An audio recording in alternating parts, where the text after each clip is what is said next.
Hey guys, tonight we're taking a stroll through the fog-laced alleyways of Edo, Japan, sometime in the early 1800s. Probably hungry and already sweating from the morning humidity rising off the wooden eaves. Above you, paper lanterns flicker against the gray sky as fishmongers yell in voices hoarse from decades of early dawns. The smell of pickled radish, burned charcoal, and miso-slick rice fills the air. You're not heading for a feast. You're hoping for a bowl of rice if the landlord hasn't raised taxes again. You're one of Edo's hundreds of thousands of townsfolk, and this is what breakfast looked like before refrigeration, supermarkets, or weekend brunch. So, before you get comfortable, take a moment to like the video and subscribe, but only if you genuinely enjoy what I do here. Let me know where you're listening from and what time it is there. Now, dim the lights, maybe turn on a fan for that soft background hum, and let's ease into tonight's journey together. The streets begin to stir around 4:30 in the morning. Edo, one of the largest cities in the world at the time, wakes not with alarm clocks, but with the distant echo of water barrels being filled, shutters being drawn back, and the thunk-thunk of getter sandals over rain-washed planks. At this hour, most people are not thinking of breakfast yet, but they are preparing for it. In Edo's urban neighborhoods, especially around Nihonbashi and Asakusa, food vendors work through the night. These were not fancy restaurants, but stalls and mobile sellers, each specializing in one or two items. Pickled vegetables, known as tsukemono, were the staple start to the day for most commoners. These were daikon, eggplant, and cucumbers left to ferment in salted rice, bran or meat. They weren't just for tastes, they were a necessity. Salt helped preserve scarce food and kept rice from spoiling too quickly in the morning heat. Rice itself, the backbone of every breakfast, was not as abundant as one might assume. White rice, polished and fluffy, was reserved for wealthier households. For most Edo commoners, breakfast rice was a mix, maybe half polished rice and half barley or milk. This mix was called muji gohan, and it made the grain last longer. It was also chewier. A common meal for a city worker might include a modest bowl of muji gohan, a slice or two of pickled radish, perhaps a chunk of miso's mothered tofu, and miso soup made not with meat or fish, but with dried kelp and a few floating green onions. Occasionally, if money had been good that week, a salted sardine or tiny grilled fish might accompany the meal. These were often served cold or reheated on a ceramic grill with last night's charcoal. There were no morning coffees, no sugar. Tea, if anything, was banchua, lower grade, green tea made from coarse leaves and twigs.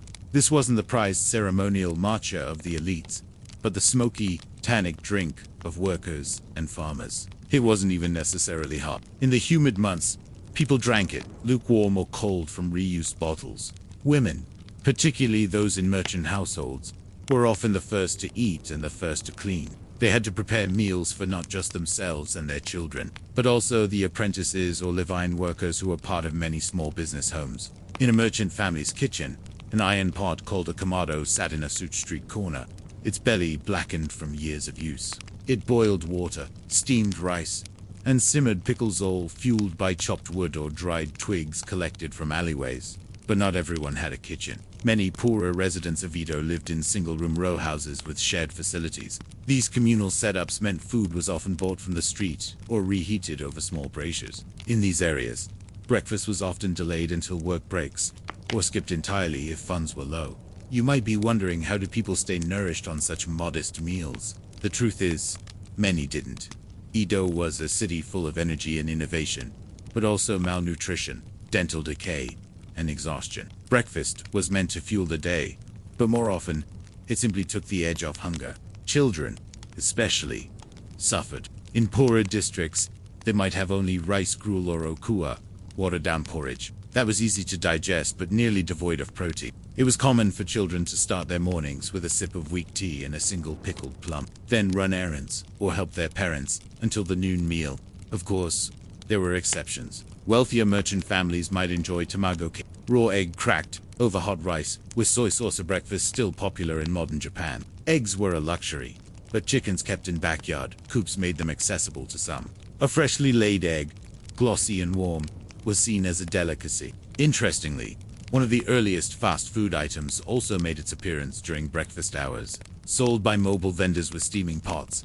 This dish consisted of fish cakes, tofu, boiled eggs, and daikon simmered in soy broth. It was cheap, filling, and eaten on the go. Workers headed to river docks or building sites might slurp a skewer of oden with rice before vanishing into the mist of their day.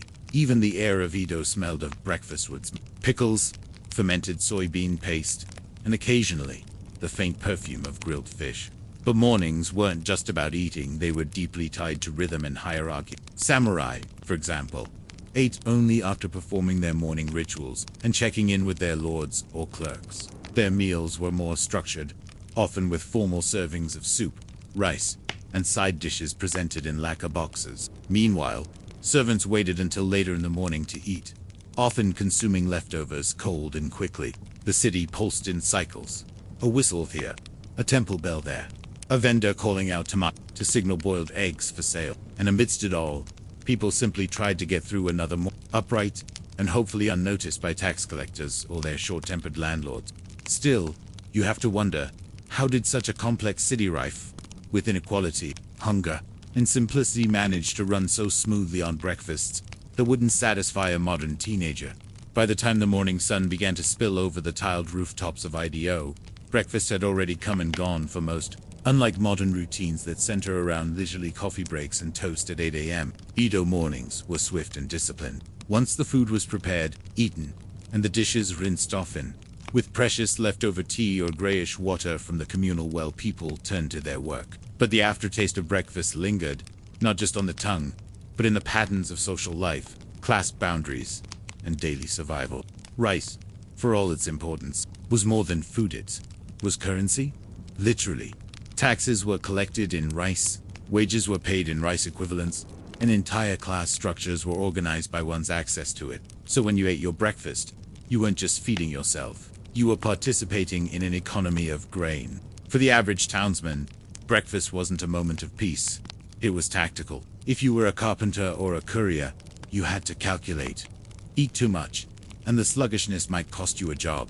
Eat too little, and you wouldn't have the strength to carry firewood across the bridge to reach. Mothers portioned food by hand, guessing whether that single remaining scoop of rice would be needed for lunch or sold to buy lamp oil. Every bite had consequence.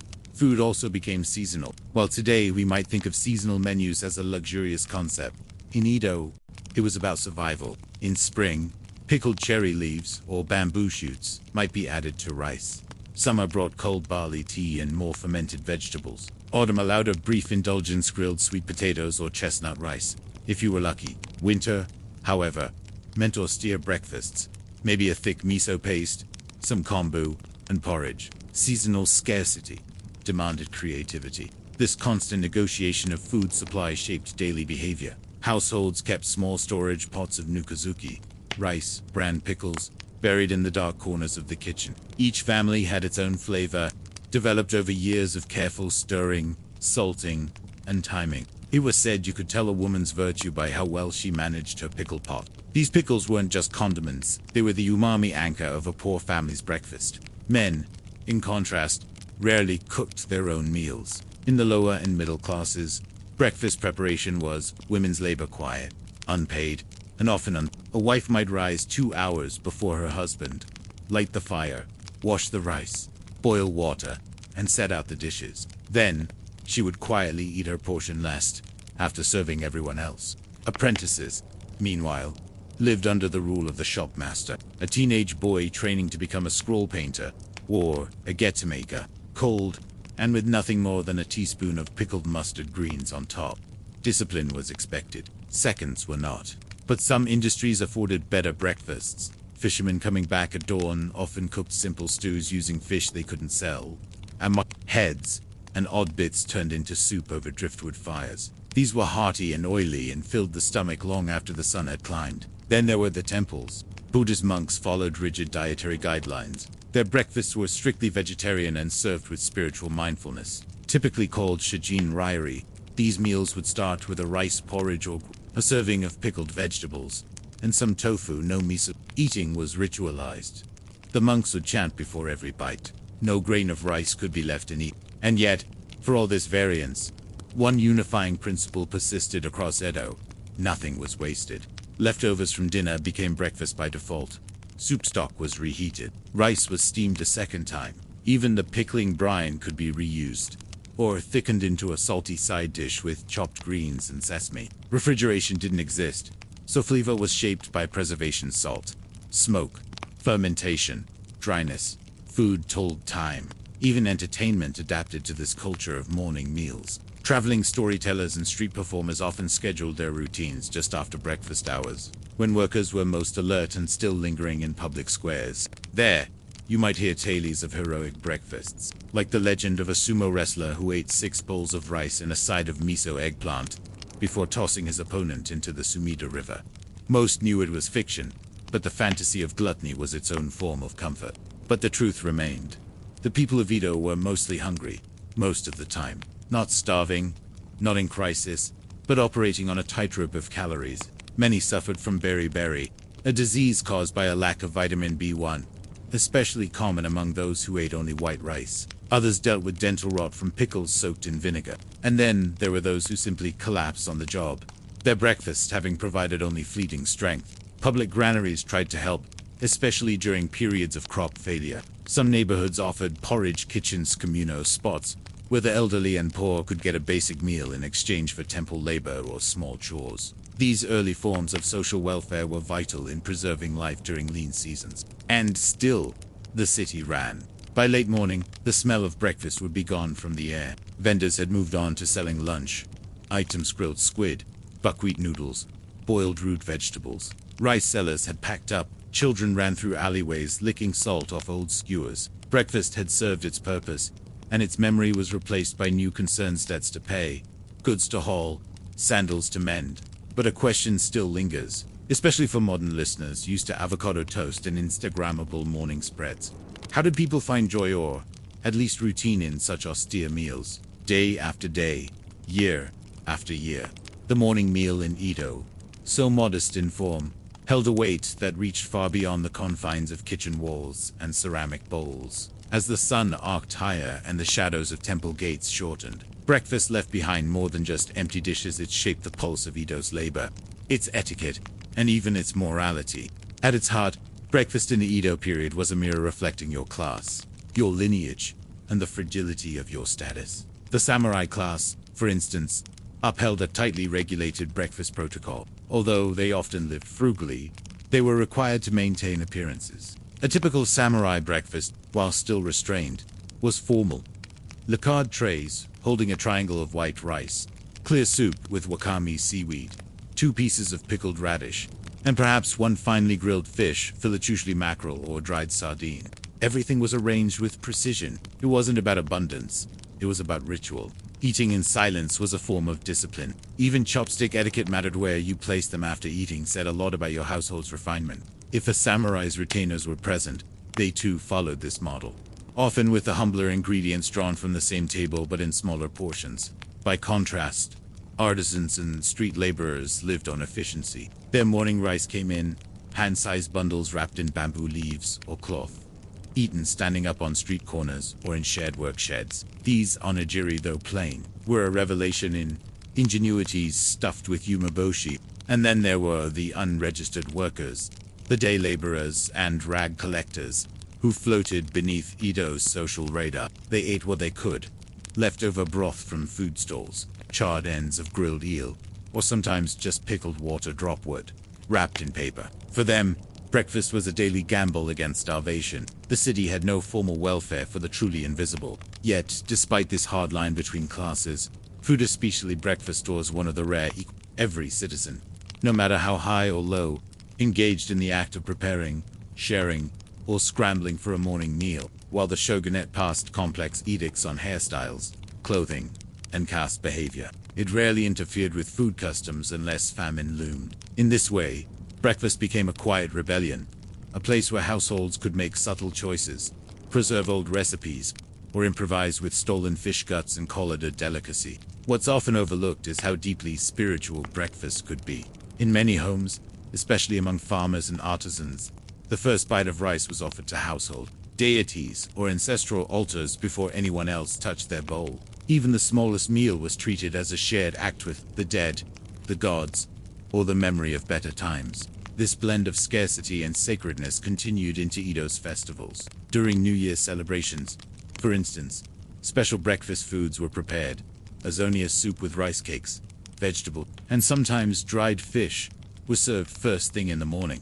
It symbolized health and survival. Even the poorest families scraped together ingredients to maintain this tradition, believing that skipping it would invite bad luck for the rest of the year. Then came the Tenpo famine years, between 1833 and 1837. These were the dark mornings of Edo's food story. Torrential rains and crop failures devastated rice harvests, and prices soared. Breakfast disappeared from thousands of homes. People turned to acorns, ground bark, and even pond weeds to make porridge. Soup became hot water. Rice was cut with ash. The once lively morning air turned quiet, as families went hungry in silence. The government tried rationing. Merchants were accused of hoarding. Edicts forbade luxury breakfasts and instructed households to consume less. But none of it was enough.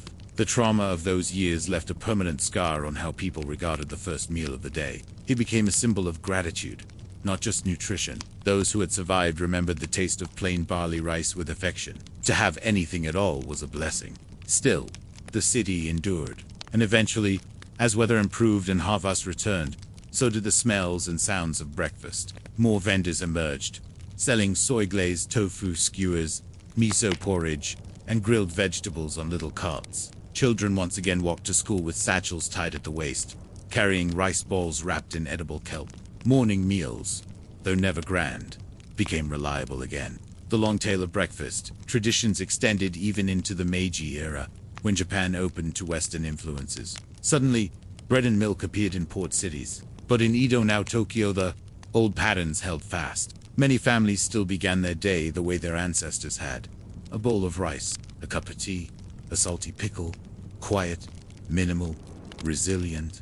And so, if you were to wake in that era, shuffle across creaking floors, lift the wooden lid off a steaming rice pot, and take your place beside your family or co-workers for breakfast, you weren't just feeding your body. You were performing a ritual of survival, of cultural identity, of hope, carefully portioned one grain at a time. Even now, in the alleyways of modern Tokyo, you can still find echoes of Edo in the clatter of chopsticks at 6 a.m., in the steam rising from a miso soup bowl on a chilly winter morning, in the quiet way someone pauses before their first bite, maybe thinking of their parents, or their ancestors, or simply the effort it took to get that food to the table. And maybe that's what breakfast really was in Edo. Not the food itself, but the patience it represented, the continuity, the care. So tonight, as you drift off to sleep, you might find yourself wondering if breakfast is a reflection of who we are. What does it say when simplicity, not abundance, is what sustains us the longest? You wake before dawn, the air thick with humidity and soot. Somewhere nearby, a bell tolls softly from a temple on the hill. The city is not Tokyo, not yet. It's Osaka, during the middle of the Edo period, and you're about to enter one of the most bustling, humid, and pungent river markets in all of Japan.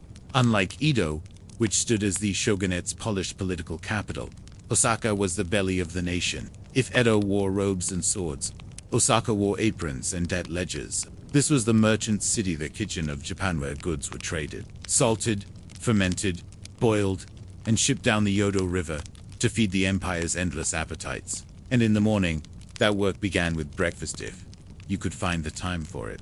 As you step onto Dotonbori's stone streets, the air is already warm. You smelled steamed rice, pickled ginger, and the sharp bite of dried fish shavings. A cart rumbles past, laden with sacks of barley and pale daikon root. Vendors grunt their prices. Apprentice boys scurry with buckets of ice, slipping under the arms of men balancing sake barrels. The stalls here are unlike Edo's more static food world. In Osaka's riverside markets, the tempo is relentless. Food is cooked, sold, eaten, and forgotten in moments. And yet, the workers here still cling to their own brand of morning ritual. The classic breakfast for a river merchant is nothing delicate. Forget lacquered trays or quiet contemplation. This is survival, eating boiled roots, leftover rice gruel, thick miso paste spread across thin slices of roasted eggplant. If you're lucky, a wedge of kanaku jelly or a sliver of dried herring adds some heft to the plate. One staple dominates the early hours: kasu, a hearty miso-based soup thickened with sakalista, pulpy leftovers from sake producia mixed with radish, carrots, and the bits of vegetables that didn't sell the day before. It was cheap, filling, and warming, especially in the damp chill before sunrise. You'd drink it standing up, one foot already turned toward the boat or the storeroom. Rice in Osaka came with politics. While the countryside around Osaka, especially the rice-producing regions of Setsu and Kawacha, fueled much of Japan's grain market, merchants in the city often ate coarse rice, the broken grains left from transport, known as kuzamai. These off-grade grains were steamed and then reused as okoge, the scorched rice from the bottom of the pot, a delicacy to some and desperation to others. The porters and cart pullers often began their mornings with tokukomi gohan rice, cooked with leftover vegetables, dried mushrooms, and any small fish scraps they could find. The key wasn't luxury, but layering flavor through what was otherwise waste. It was common to see men crouching behind crates, shoveling spoonfuls of the stuff into their mouths before carrying loads to the wharves. Women, especially those working in dried goods shops or fish sellers' stalls, had their own adaptations. Many carried tightly wrapped bundles of cold barley porridge mixed with sesame seeds or salted greens. This portable breakfast could be eaten in quiet moments or while setting out goods at daybreak. And there were always the breakfast peddlers. Loud, aggressive, persistent. A man with a wooden yoke slung across his shoulders might yell out, "Goboji." He'd carry a pot of steaming broth in one bucket and a stack of small clay bowls in the other. For a copper coin, you'd get one scoop of bitter, earthy, soup thick, with chopped burdock, miso, and a dash of soy. You'd drink quickly and hand the bowl back, still warm. Some stalls specialized in tamagoyaki, the sweet-rolled omelette, served in tiny slices and meant to be eaten with pickled plum or rice. Others sold skewers of grilled tofu skin, pressed and soaked in soy, then charred over open flame. For Osaka's merchant class, however, breakfast often happened behind paper screens. Unlike the samurai of Edo, these were the moneyed elite of commerce. Shipping magnates, warehouse owners, rice speculators. They might begin their mornings in silence, reading grain ledgers, while servants brought in trays of steamed rice, miso soup with clams, and grilled fish topped with grated dashi. But even they rarely lingered over breakfast. In Osaka, time was currency. Profit lived in the margins between boats arriving and orders being filled. If a meal lasted more than 15 minutes, it was considered indulgent. Still, breakfast played a deeper role here. For many traders, the act of eating before entering the rice exchange was symbolic. It was grounding, stabilizing. Eating bitter miso soup or sour pickled radish was seen as a way to temper the gut before making big deals. For poorer laborers, on the other hand, breakfast sometimes meant food. Children snuck away from firewood stalls to steal scraps from the trash piles behind vendor booths. Old women scoured the market for wilted vegetables, hoping to revive them into soup. And yet, there was an unspoken tolerance. In the chaos of the river market, survival took precedence over propriety.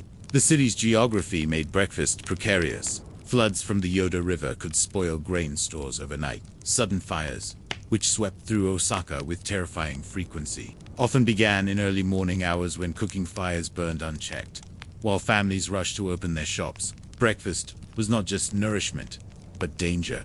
And then there were the yokomisanda matriarchs of small shops, inns, and tea houses. These women not only cooked for their families and staff, but often fed customers as part of their hospitality. A hot bowl of barley porridge with pickled turnip might be served before business negotiations, or to guests waiting out the rain. Their breakfast routines were precise, timed down to the minute, balancing warmth with thrift, tradition with urgency. All across Osaka, the flavors of the morning clung to the air smoke from rice fires. The sharp tang of pickled burdock, the oily sizzle of leftover fish bones dropped into a pan. And yet, for all its energy, Osaka's morning cuisine remains largely invisible in the broader story of Japanese food history. How did a city so central to Japan's stomach, with markets that never slept, and breakfasts born of dust and efficiency, become overshadowed by the polished rituals of Kyoto and Edo? As the morning haze lifted over Osaka's canals and warehouses, breakfast evolved into memory. The food was gone, but the work had just begun. Vendors had finished ladling soup, porters had rinsed their hands in the murky water by the docks, and the kitchens of the merchant elite had long been cleared. Yet the taste of the morning lingered in subtle ways, in conversation, in mood, in how people moved through the dense commercial arteries of the city. And Osaka moved fast. This was Japan's logistical heart. Nearly all of the rice collected from western Satsuma passed through Osaka's storehouses before reaching Edo or Kyoto. These kura, massive fireproof buildings with thick clay walls, lined the riverbanks like silent stone guardians. Inside, rice bags were stacked like dominoes, monitored by a cast of professional rice managers who kept records with astonishing precision. Their work began early, and many kept bowls of cold pickled radish or roasted chestnuts at hand, tucked behind writing screens, to nibble between weight checks and inspections. By mid-morning, the city's economic engine was in full gear. But despite Osaka's appetite for speed and profit, food, especially the remnants of breakfast, still echoed through the day. The miso from the morning soup might be repurposed for staff lunches. Leftover barley rice would be pressed into cakes and grilled in cast-iron pans, sold at street corners to children for a half-mon coin. This was a city that recycled everything, especially food. One of the more unique breakfast practices emerged from Osaka's close relationship with fermentation. While Edo valued pickles and miso for their staying power, Osaka elevated fermentation into a cuisine. Markets along Nakanoshima Island sold all manner of strange-smelling delights. Salted squid guts, miso-aged eggplant, fermented bean curd. Some of these were eaten immediately in the morning, others stored in crockpots for later. Breakfast became a multi-day event, echoing across mealtimes as ingredients aged, intensified, and changed form. Fermented breakfast items served another function too. They were medicinal. Osaka's humidity, particularly in summer, bred stomach ailments, joint stiffness, and fatigue. Families swore by morning spoonfuls of aged soybean paste with chopped green onion, or a sip of plum vinegar water. These rituals weren't just about flavor, they were about survival in a dense, grimy, ever-moving world. Then there were the donya middlemen who ran wholesale operations for everything from sake to seaweed. These men were the power brokers of Osaka, controlling shipments and prices. Their mornings started in candlelit rooms filled with ledgers and counters, where they haggled over warehouse space and contracts while sipping cups of shiryu, a weak rice water porridge. Rarely luxurious, their breakfasts were designed to sharpen the mind and calm the gut before stressful negotiations. Women's routines at this level were no less calculated. Wives of Dania often rose before their husbands to prepare breakfast trays that were both economical and symbolic. A slice of lotus root, pickled plum, and a triangle of rice all placed with geometric precision.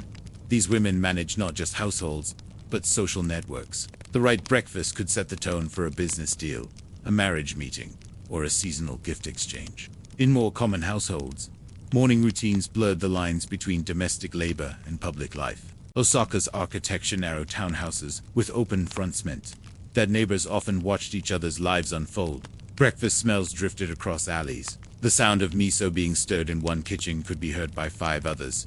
Privacy was minimal. Gossip was thick, and so breakfast became a performance. A woman seen buying a sweet omelette from the market each morning might be judged as frivolous. A man who scraped every bit of miso from his pot might be praised for thrift, mocked for desperation. Children who chewed too loudly on rice crackers outside their homes could be scolded by elderly neighbors who believed food was sacred, not to be wasted or disrespected. Within this web of sensory observation, food choices became part of one's social identity. To eat with restraint was to show wisdom. To eat too well was to invite suspicion, and to go without entirely well, that said something. Hunger was its own kind of statement in Osaka. Then, there were the seasonal shifts. In the winter months, breakfast gained weight. The air in the city grew cold and damp, sinking into joints and soaking futons. Morning food thickened. Yam gruel, roasted, taro, thick millet cakes dipped in soy and sesame. The flavor palette. Firewood burned longer in the irori hearths, where simple stews bubbled alongside sleeping cats and hanging laundry. In contrast, spring breakfasts were light and colorful. The first bamboo shoots, wild greens, and thin miso broths, made from cherry bark shavings, marked the new year. Street vendors sold mochi, filled with sweet bean paste in the early hours, and even shop apprentices might find a reason to smile. Yet Osaka's breakfast story wasn't just about ingredients, it was about rhythm. A boatman knew how long his rice needed to steam by the number of chants he could sing before the water boiled. A market wife knew how to wrap and salt daikon for pickling, while her husband recited morning prayers. The entire city moved in these invisible tempos, synced by habit, necessity, and a shared hunger that was never quite satisfied. Breakfast, then, was not just a meal. It was an operating systema. Slow, steaming, noisy, humble ritual that allowed this commercial titan of a city to function. Every miso-stained bowl and scorched rice cake was a tiny piece of Osaka's machinery. But you have to wonder, in a world ruled by efficiency, pressure, and trade, where every grain of rice had a price tag, was there ever room for joy at the breakfast table? By midday, the clamorous sounds of Osaka's morning market had evolved into a kind of mechanical buzz. Crates were stacked, contracts sealed, and carts sent rumbling across the city's plank bridges. Breakfast had faded into the background, forgotten by those who had eaten well, and longed for by those who hadn't. Yet the spirit of that first meal still pulsed beneath the city's skin. For many in Osaka, the morning wasn't complete without a return to its simplest flavor. Salt, more than rice, was the city's true culinary anchor. It preserved vegetables, flavored stews, and dried fish for long journeys. And in the morning, a small lick of salt tucked inside a new miboshi plum, stirred into miso soup, or rubbed onto grilled eggplant was. Some shopkeepers even placed bowls of salted water near their entrances, not for flavor, but for purification. A subtle bridge between appetite and ritual. Salt also framed Osaka's relationship with waste. Nearly every scrap from breakfast was saved, transformed, or offered to the gods. Leftover porridge could be fermented into sour gruel, served cold on summer mornings. Pickling brine was reused to flavor soup. Even fish bones were simmered into broth or fried into crisp snacks. Waste in this merchant capital was a kind of sin, not just economic, but spiritual. Food was hard-earned, tightly measured, and consumed with purpose. To waste it was to insult not just the cook, but the web of hands that brought it to your bowl. The farmer, the boatman, the vendor, the gods. Yet, even in this city of relentless motion, breakfast had its moments of stillness. One such moment was found in the back alleys near the fish market, where a cluster of tea houses catered not to nobles or geisha, but to weary traders and scribes. In these narrow wooden shops, breakfast took on an almost monastic rhythm. Patrons sat on tatami mats, eating barley rice with pickled mustard greens, and sipping roasted barley tea in silence. Occasionally, a house cat would stretch across the doorway, or the owner would sweep fish scales off the floorboards without saying a word. These were quiet meals, unmarred by urgency, and all the more sacred for their rarity. Children, too, had their breakfast rituals, though often in poorer districts.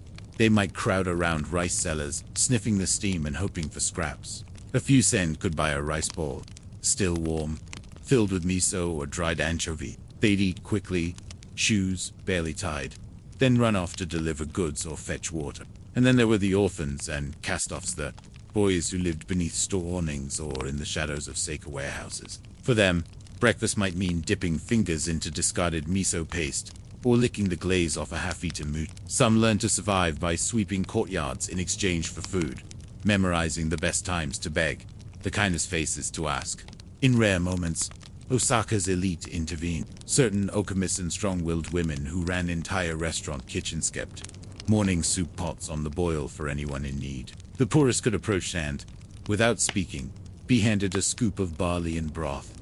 No thanks expected. The city's generosity, like its appetite, was quiet and breakfast in Osaka, then, was not a singular event, but a spectre stretching from the well-laid trays of rice brokers to the grease-stained hands of street children. It was practical, flavorful, fast, but never careless. Even the act of eating with others held deep, unspoken rules.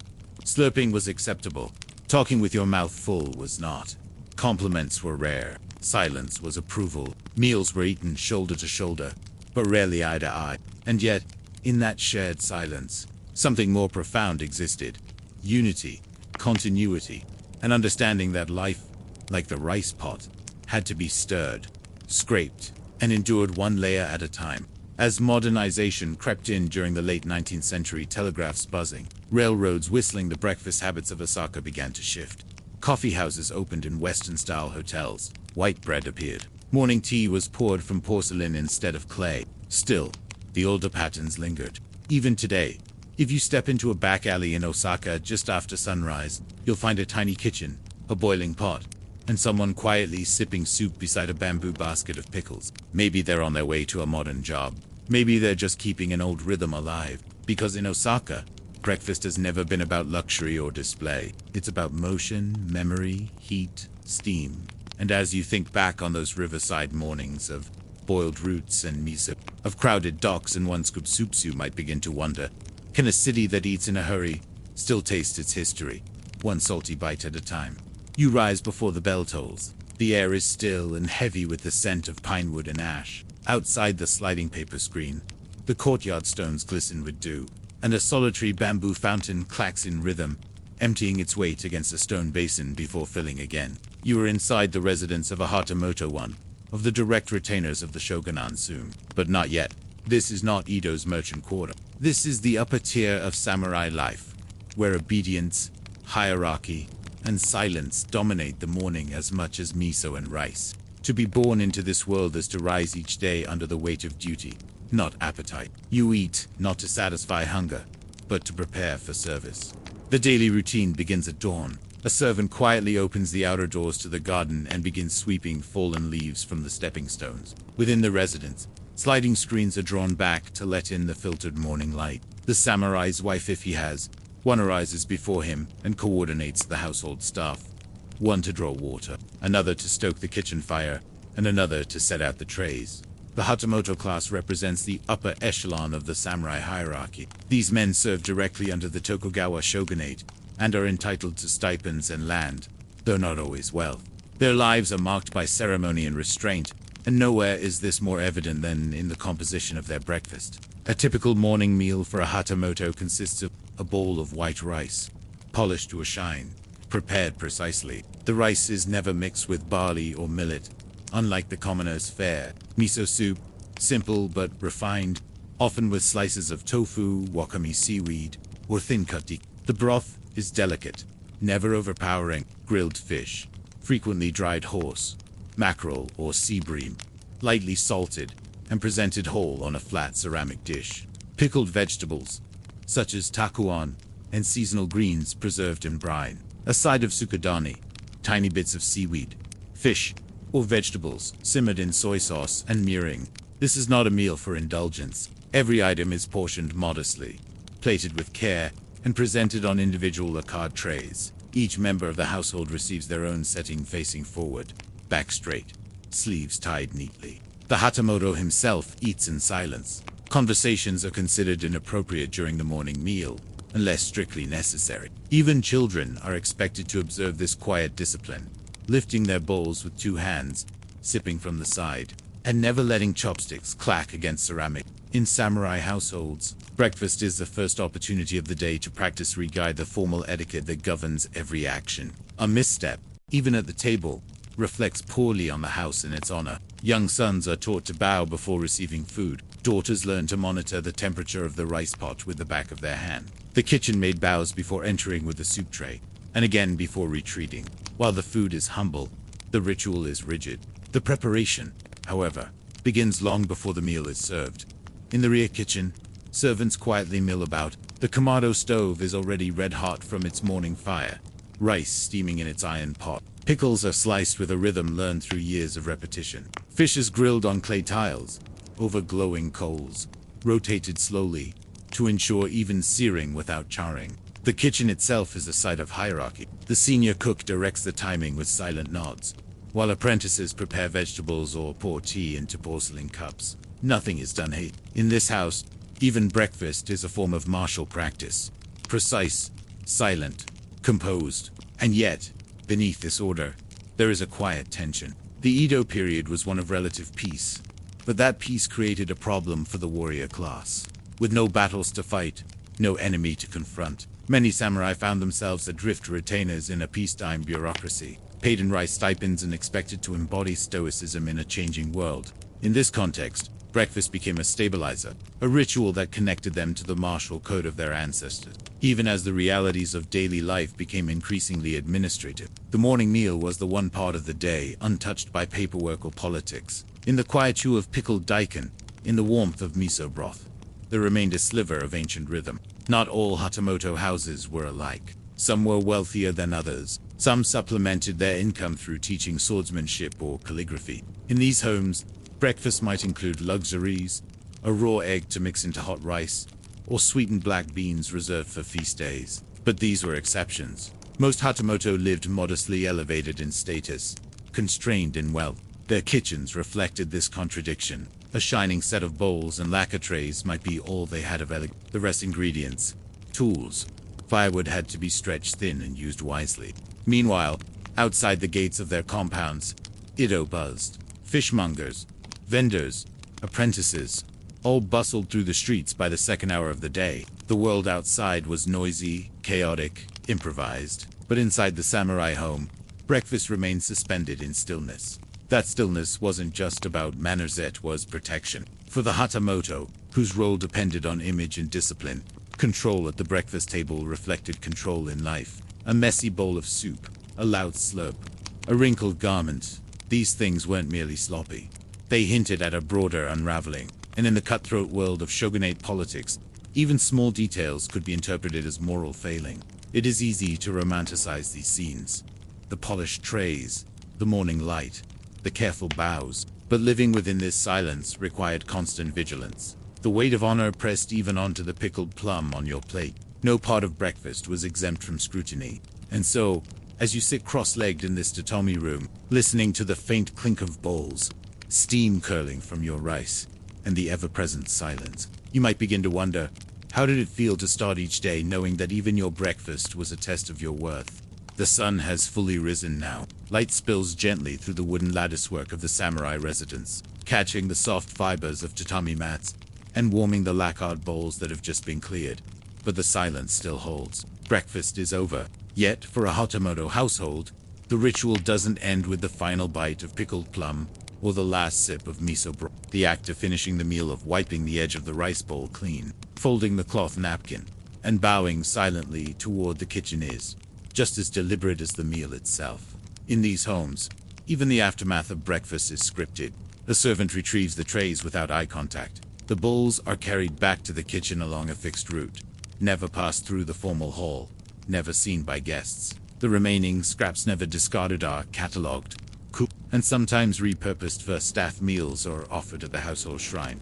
You don't simply eat and move on. You pause, reflect, prepare.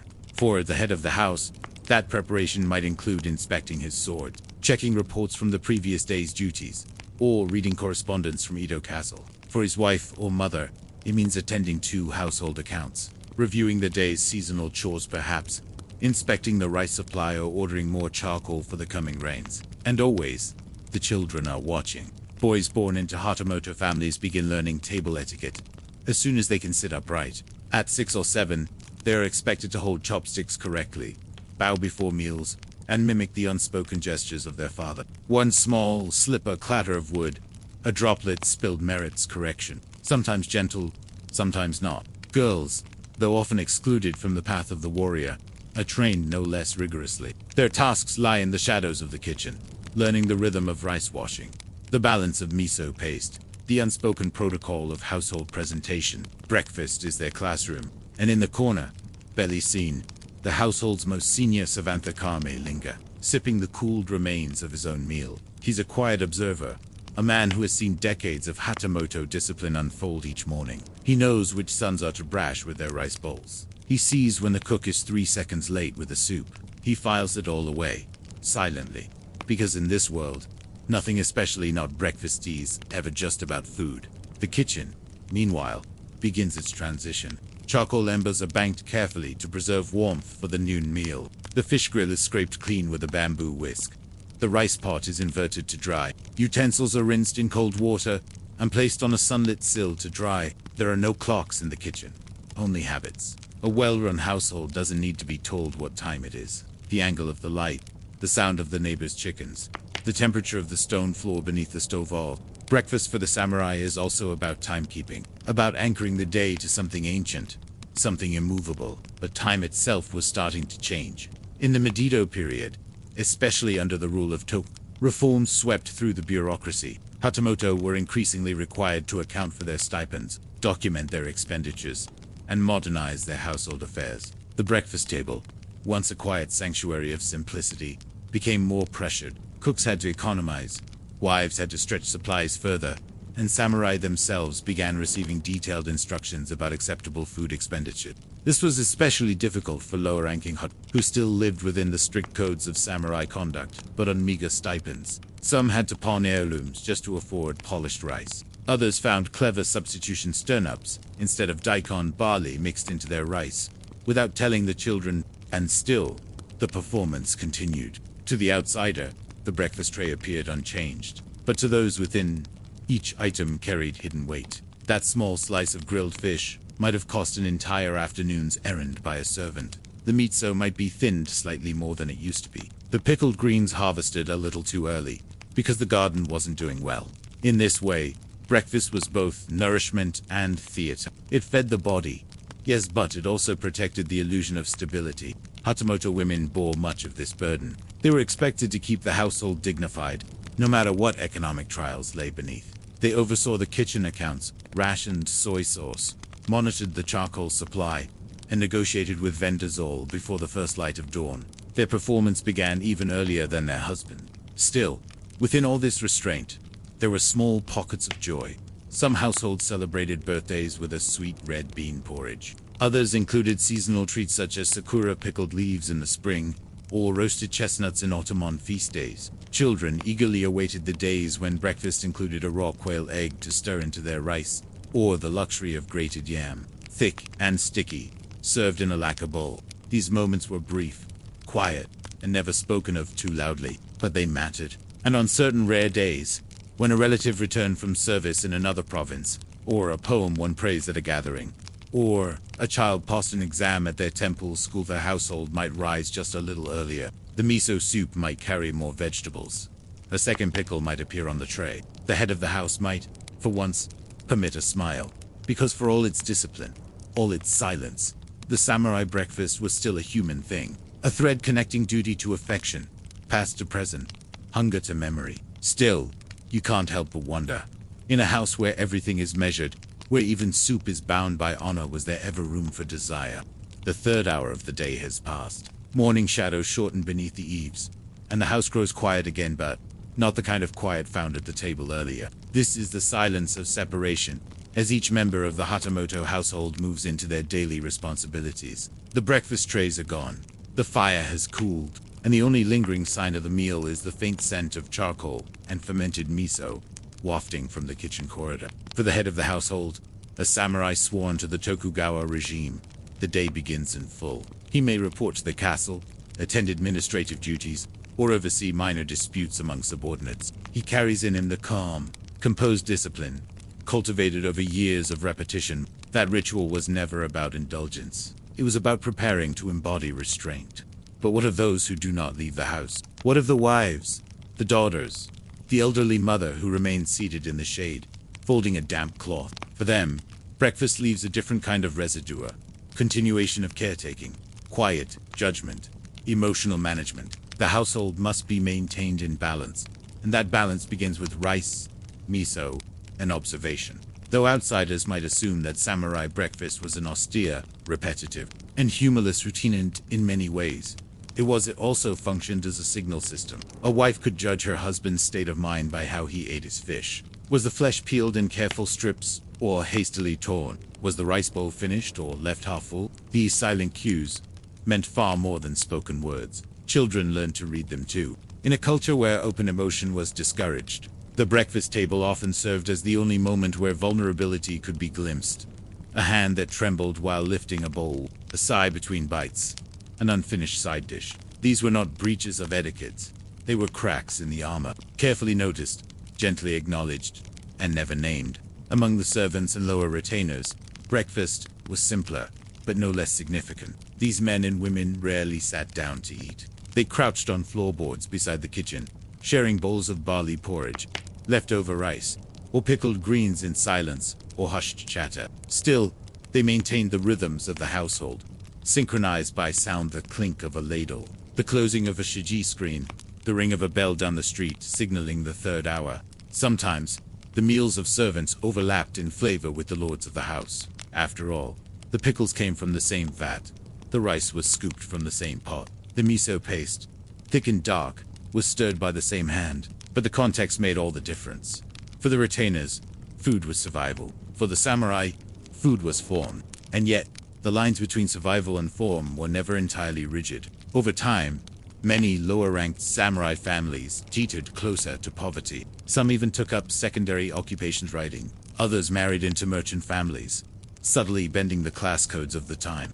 In these households, breakfast began to change. Barley crept into the rice. Pickles were thinned with cabbage rather than radish. Fish appeared less often. Still, the gestures remained intact: the bows, the silence, the rigid postures. The illusion of discipline held firm, even when the cupboards grew bare. This duality, the appearance of abundance, amid quiet struggle, became one of the defining contradictions of Latido Hatamoto life. In some cases, the pressure broke through. A handful of diaries from the period, written by women in samurai families, revealed traces of exhaustion beneath the discipline. They describe waking before dawn to scrape together meals from dwindling supplies, pretending cheerfulness in front of their children, and hiding worry behind elaborate table settings. One writes of diluting miso soup until it tasted of little more than water, then watching her husband sip it with a proud nod, pretending not to notice. But these diaries also speak of pride, of maintaining rhythm in adversity, of creating meaning through habit. The act of preparing a bowl of rice each morning, of laying out pickles with precision, of placing the chopsticks just so. These became gestures of defiance against decline. Even in hardship, a well-run breakfast remained a sign of dignity. By the twilight of the Edo period, the world was changing. Commodore Perry's black ships would soon arrive. The Tokugawa regime would falter, and the samurai class would lose its privileges, its income, and its power. But even as the structure cracked, the breakfast ritual endured, quiet, repetitive, invisible to the history books, but deeply embedded in the soul of the class it once served. Because breakfast, for the samurai, was never just food. It was memory.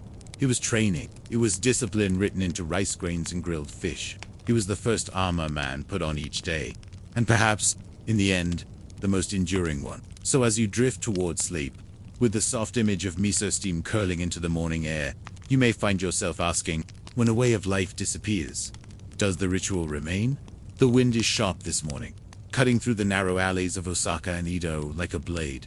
Roof tiles clatter. Smoke hangs low over the thatched homes. You wrap a tattered cloth tighter around your shoulders and glance toward the rice pot. It is still empty. It has been empty for days. You're in the middle of the Tempo famine, a crisis that stretched from 1833 to 1837, 4 years of hunger, fear, and stillness that crept like fog through Japan's cities and villages. And for millions, breakfast, once the first humble comfort of the day, had become a memory. The rain had not stopped.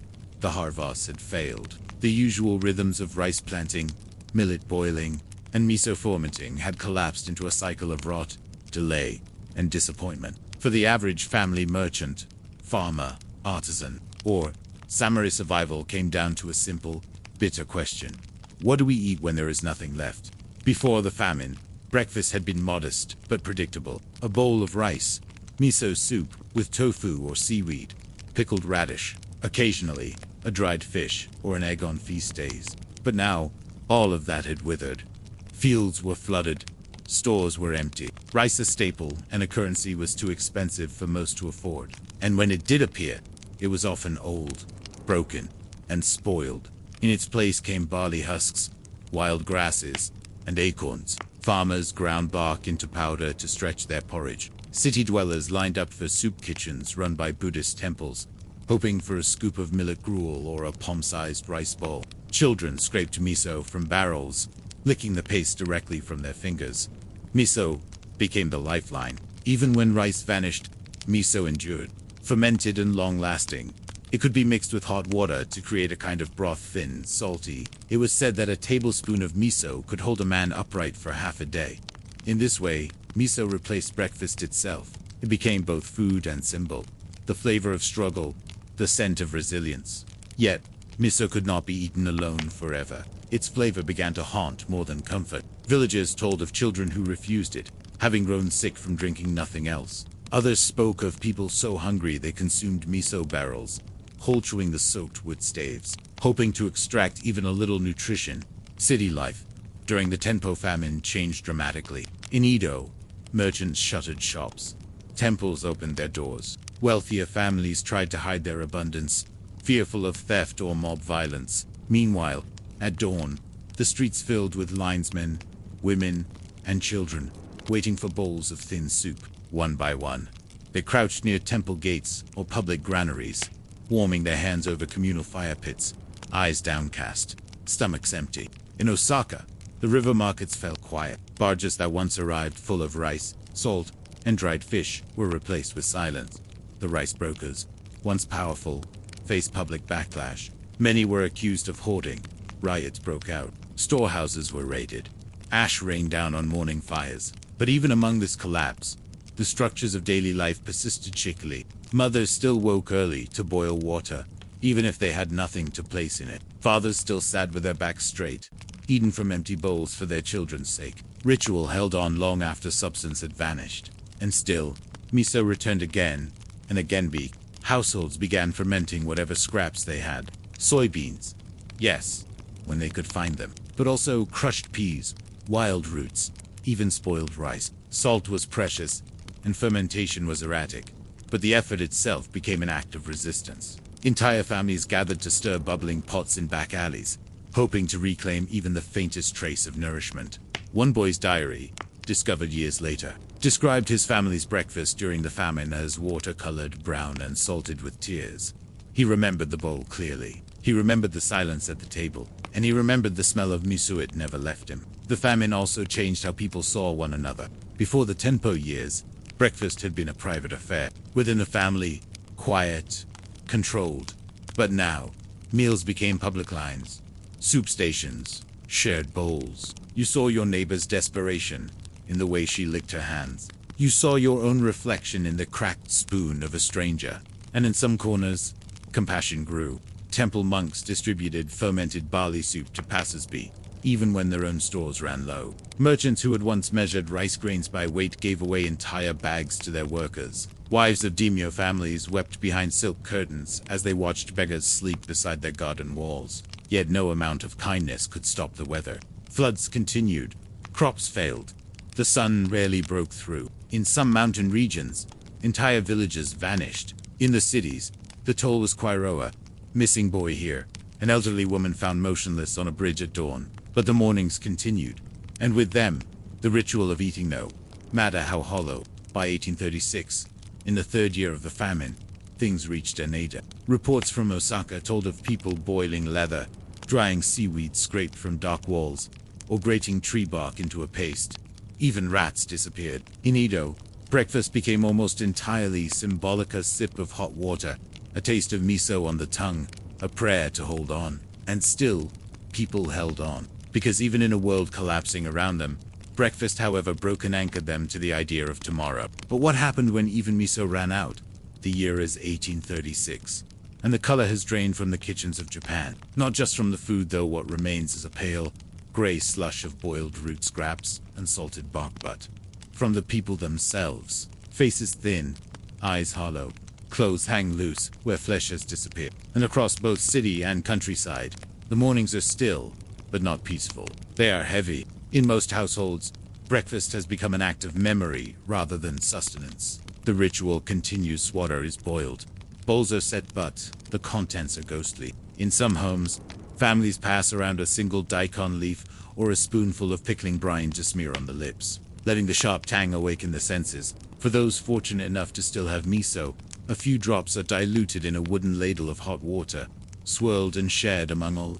But in increasing numbers of homes, even miso has disappeared. The small crocks once hidden in kitchen corners are scraped clean. The salted soybean mash has been boiled, dried, and reboiled again. The wooden staves have been split and burned for warmth. Now there is only hot water. Without miso, breakfast becomes an exercise in illusion. Parents pretend to chew.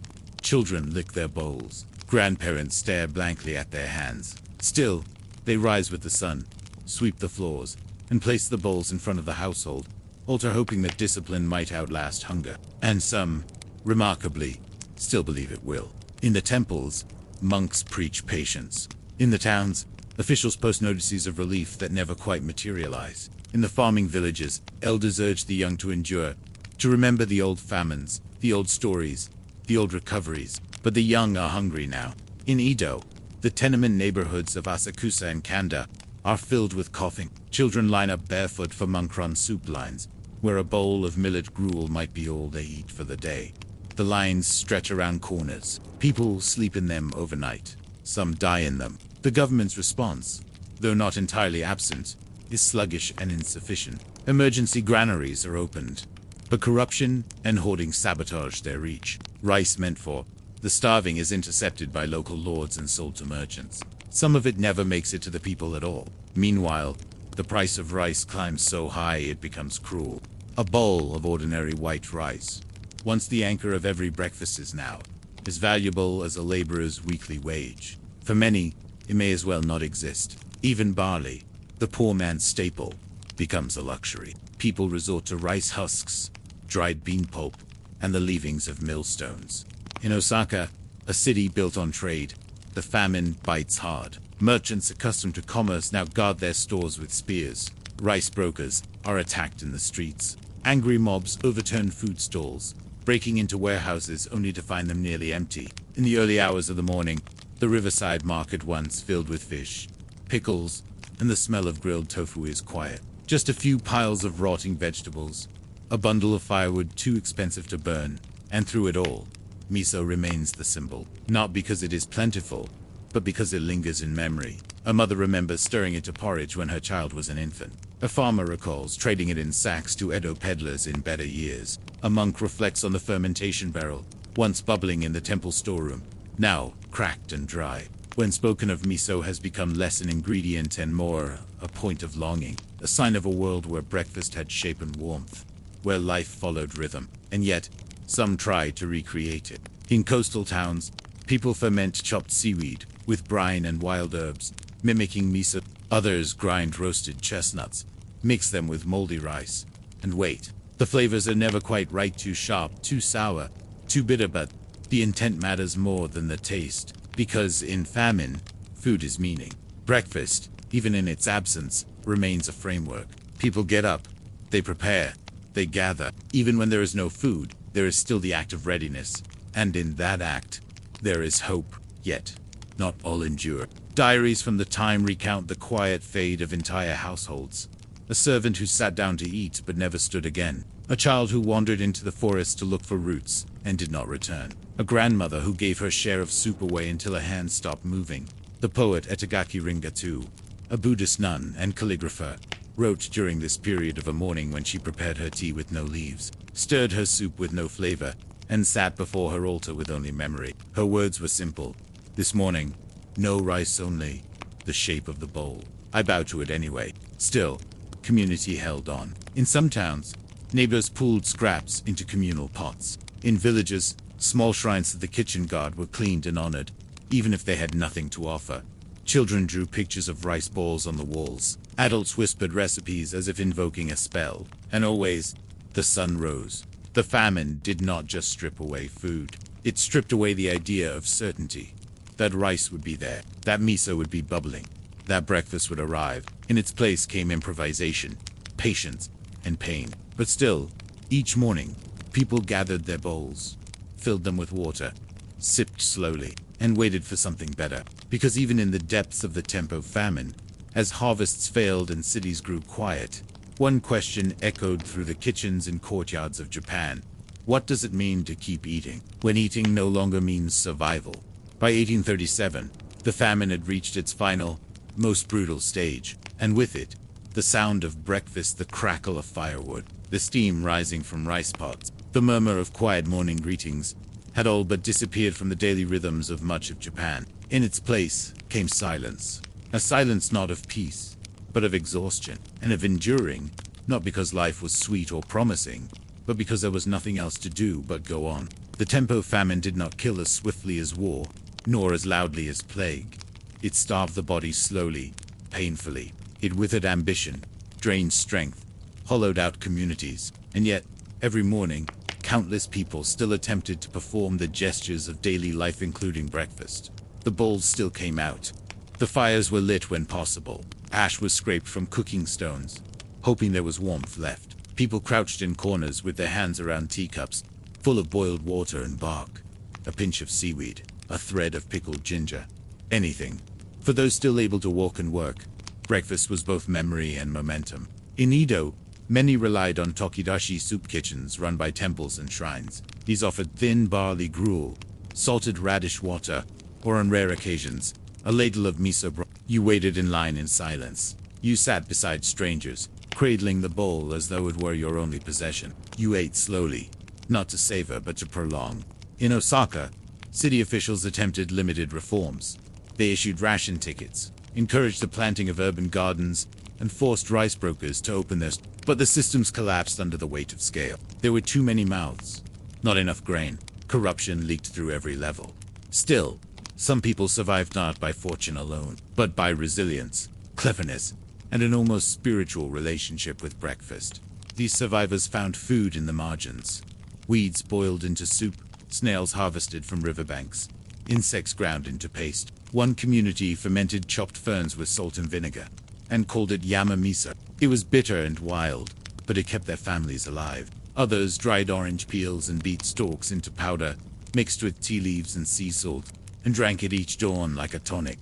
In Tohoku villages, it became common for families to eat once every other day. Mornings were spent in fasting, evenings in quiet chewing. But the morning ritual never disappeared. It simply became emptier. Across the country, stories echoed with the same grim poetry. A mother who served empty bowls to her children, and pantomimed eating to teach them how to chew. A man who boiled stones to warm water for his aged parents. An orphan girl who stirred ashes with salt and believed it was soup. And yet, through all this, the symbolism of miso persisted. It remained the taste of before, the flavor of balance, community, and warmth. Whenever anyone could produce a spoonful of it, there was reverence. People passed miso around as offerings, not ingredients. It was rubbed into the palms of the dead, painted in streaks on temple stones, placed at shrines as if it still carried the power to summon something back. Even in official records, the word miso begins to appear less as food and more as measure. 3 families without miso since New Year. Children of the South ward misoless for 4 months. 1 barrel of miso sent for 600 mouths. The absence of miso defined the depth of crisis more than the absence of rice. Because miso wasn't just calories, it was identity. You could survive without rice, but miso was the taste of home.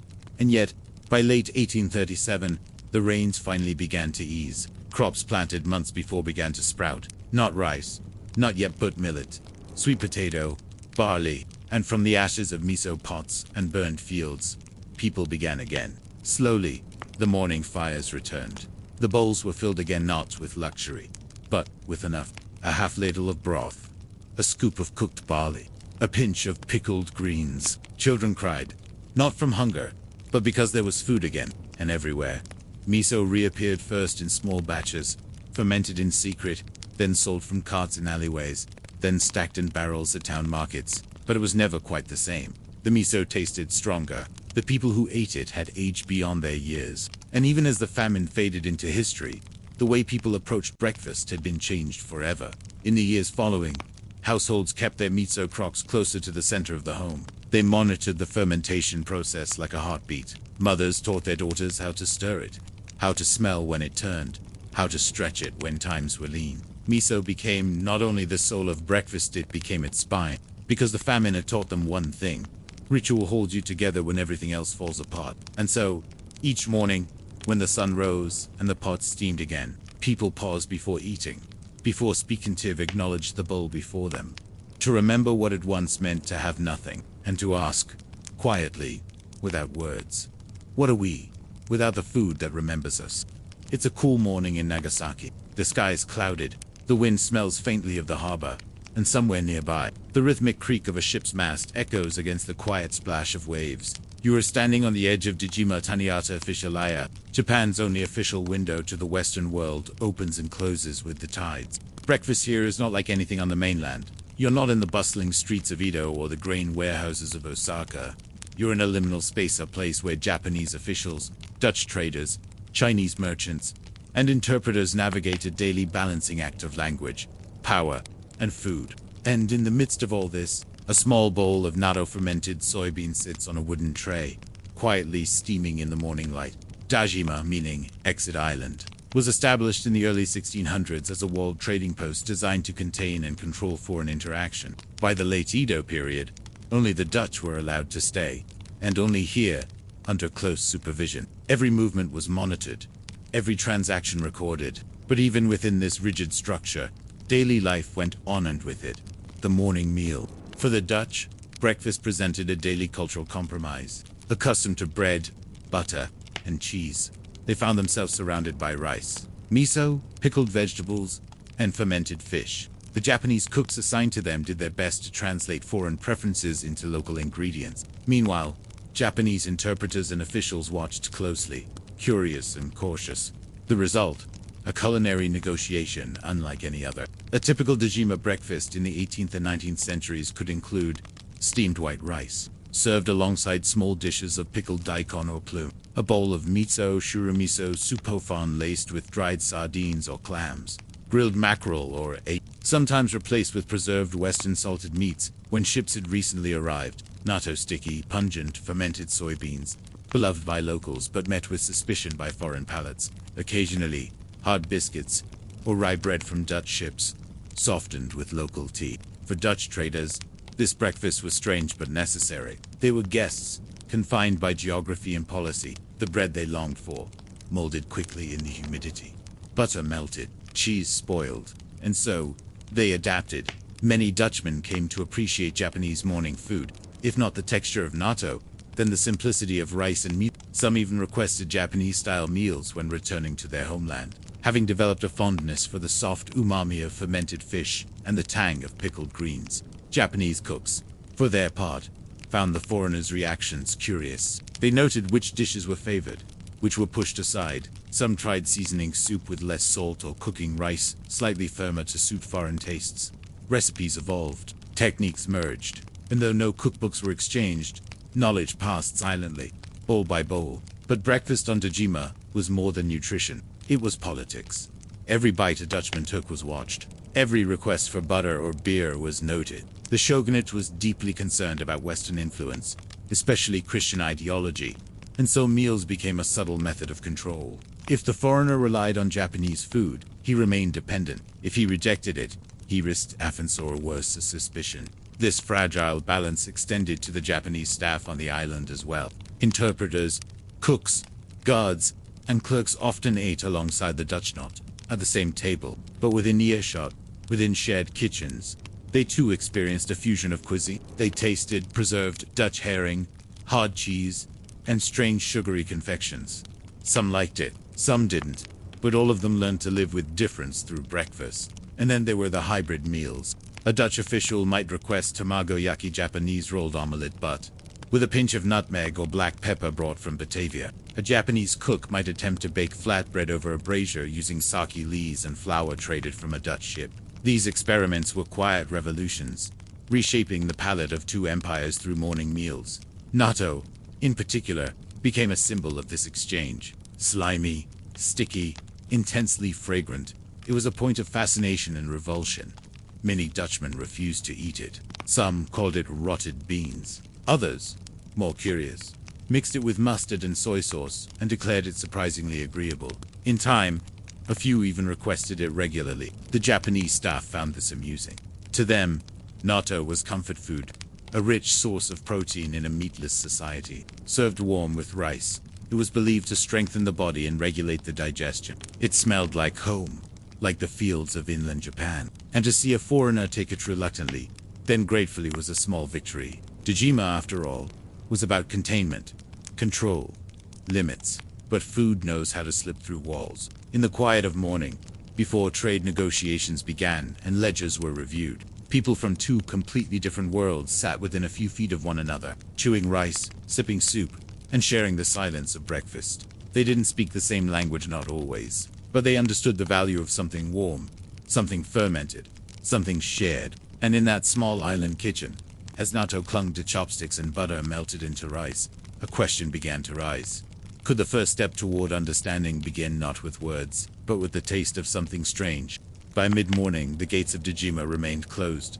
The narrow bridge connecting it to Nagasaki, watched closely by guards in full Tokugawa attire. Inside the compound, daily life settled into a strange, layered routine. Dutch merchants scribbled entries into shipping ledgers. Japanese officials recorded every crate of cinnamon and porcelain, and the kitchen fire slowly dimmed, leaving only a lingering scent of fish, soy, and spice. Though breakfast had long since passed, its effects lingered in stomachs, in conversations, in the careful diplomacy of the day. The island was only 200 meters long and shaped like a fan, barely large enough for its warehouses, officers' quarters, interpreter rooms, and the all-important kitchen complex. Yet inside this miniature stage, culinary exchanges played out with lasting consequences. The Japanese cooks, officially hired by the Bugushatha Nagasaki Magistrate's office, were expected to serve meals that were nourishing, non-threatening, and reflective of Japan's best face. Mornings were their greatest challenge. The Dutch were not accustomed to rising early, and when they did, their bodies often rejected the strong flavors of Japanese cuisine. Miso soup, salted pickles, or fermented soybeans could prove overwhelming to a European palate used to dairy, bread, and coffee. So, what did they do? They compromised. Each morning, the cooks prepared 2 trays for the Dutch, one Japanese, one Western, to the best of their approximation. The Western tray often featured rice softened in milk, a local imitation of porridge, sometimes sweetened with honey, or hard bread, dipped in green tea or warm water to soften, boiled eggs with local greens or seaweed as garnish, pickled ginger and dried plums, offered as palate cleansers. Of course, actual Western food items like cheese, wine, butter, or sugar were rarely available in abundance. What did arrive came from long trade routes through often stale, spoiled, or gone before it reached the Dutch, used to hardship at sea, accepted these substitutions with a kind of reluctant curiosity. For their part, Japanese officials assigned to observe the foreigners paid close attention to these morning meals. The belief was simple. How a man eats tells you how he thinks. Did the Dutch eat their rice with spoons? Did they finish their pickles or leave them aside? Did they slurp the miso or drink it like broth? Some Dutch traders grew fond of miso soup, especially lighter varieties with tofu and green onions. Others politely pushed their bowls away and asked for dry breakfast. One governor's report mentions a Dutch factor who grew so fond of umeboshi that he carried one in a silk pouch and offered it as a cure to visiting sailors. But this food exchange wasn't just about the Dutch. The Japanese working on Dejima, particularly the interpreters and junior officials, were also influenced. These young men, fluent in Dutch, worked closely with the foreigners and often dined in their presence. Some adopted Dutch habits, holding cups by the handle, biting into bread without chopsticks, adding sugar to tea. For these Japanese staff, breakfast became an arena of cultural flexibility. They lived between worlds, reporting to the shogunate by day and serving dinner to Europeans by night. In the morning, they drank miso soup alongside rye toast. They learned the taste of butter and the discipline of fermentation. There are notes in Nagasaki town records of Japanese kitchens trying to produce butter from soy cream, believing this might better serve the Western guests. These attempts usually failed, but the effort illustrates the quiet innovation born of proximity. By the early 1800s, even the concept of coffee had reached a brought in limited quantities aboard VOC ships. Coffee beans were roasted and brewed with curiosity. The Japanese, unfamiliar with the bitterness, found it medicinal and sometimes alarming. A few interpreters wrote of it as black broth that stings the tongue. Still, it made appearances at breakfast, served sometimes alongside green tea as a novelty or display of hospitality. The cooks, meanwhile, began to experiment. One archival note describes a Dejima cook trying to flavor tamago with cinnamon powder from a Dutch crate. Another tried preparing rice balls with nutmeg and dried orange peel, mimicking the spice-heavy flavors of European stews. These were small gestures, but they mattered, because behind the closed gates of Dejima, weapons, and even free movement, food still flowed. Breakfast became the one place where boundaries softened, where rice could be eaten with foreign jam, where soybeans could meet butter, where miso and mustard might share a bowl. Even Dutch records from the time reveal an unexpected fondness for Japan's fermented flavors. One trader, Hendrik Doof, wrote fondly in his journal of boiled fish, white rice, and the curious beans that stick like cobwebs, a poetic reference to he ended that entry with, "I have acquired the taste, or at least, the habit." And perhaps that's what breakfast in Dejima came to represent, not complete understanding, but habit, routine, an acceptance of unfamiliar flavors and foreign rhythms, the recognition that peaceful coexistence might begin not with treaties or lectures, but with the quiet clink of bowls in the early light. Still, a question lingered over every meal. If two cultures could learn to share fermented beans, what else might they learn to share? By the end of the morning on Tajima, the air grows heavier with the scent of salt and wood smoke. The sunlight filters through ship rigging and over-tiled rooftops, casting long shadows across the narrow corridors of the island. The kitchens are quiet now. Bowls have been washed, tables cleared. But in this sliver of land where Japan meets the West, the echoes of breakfast still carry. For decades, the daily act of eating on Tajima functioned as an invisible channel feeding more than just the body. Food became the language through which trust was negotiated. Misunderstandings softened, and walls, ever so slightly, came down. The Japanese cooks who worked within the island compound became unsung ambassadors. They were not diplomats, nor scholars, yet they were tasked with preparing meals that would sustain not only the health of the Dutch traders, but also the fragile balance between suspicion and cooperation. To cook for the Dutch was to step into a web of unwritten rules. The shogunate required full transparency. Every item that entered the compound was logged, every menu approved. But within that strict framework, small freedoms emerged. Cooks and stewards began setting aside ingredients to test foreign methods: greens in oil brought from marinating fish with cloves and sugar, or steaming rice in ceramic molds shaped like Western loaves. Recipes changed not because they had to, but because curiosity demanded it. And sometimes, late in the morning, before the final trays were cleared, the cooks would sample these strange blends themselves, wondering what it might be like to cook this way beyond the wall. The Dutch, too, adjusted more than they expected. Many came to Tajima thinking of Japan as alien, rigid, unknowable, but it was in the food, especially in the early morning quiet, that they found something unexpectedly familiar: hospitality. Breakfast was served humbly, with clean bowls, warm rice, and fresh miso. It was not flamboyant.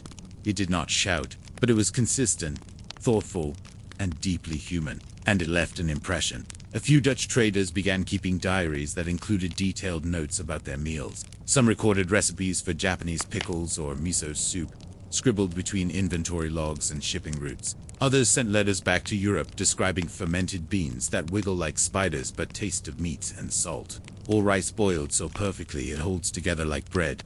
These writings would later inform scholars and chefs in Europe, becoming part of early Dutch understanding of Japanese culture. But for the Japanese on Tajima, breakfast also changed something deeper.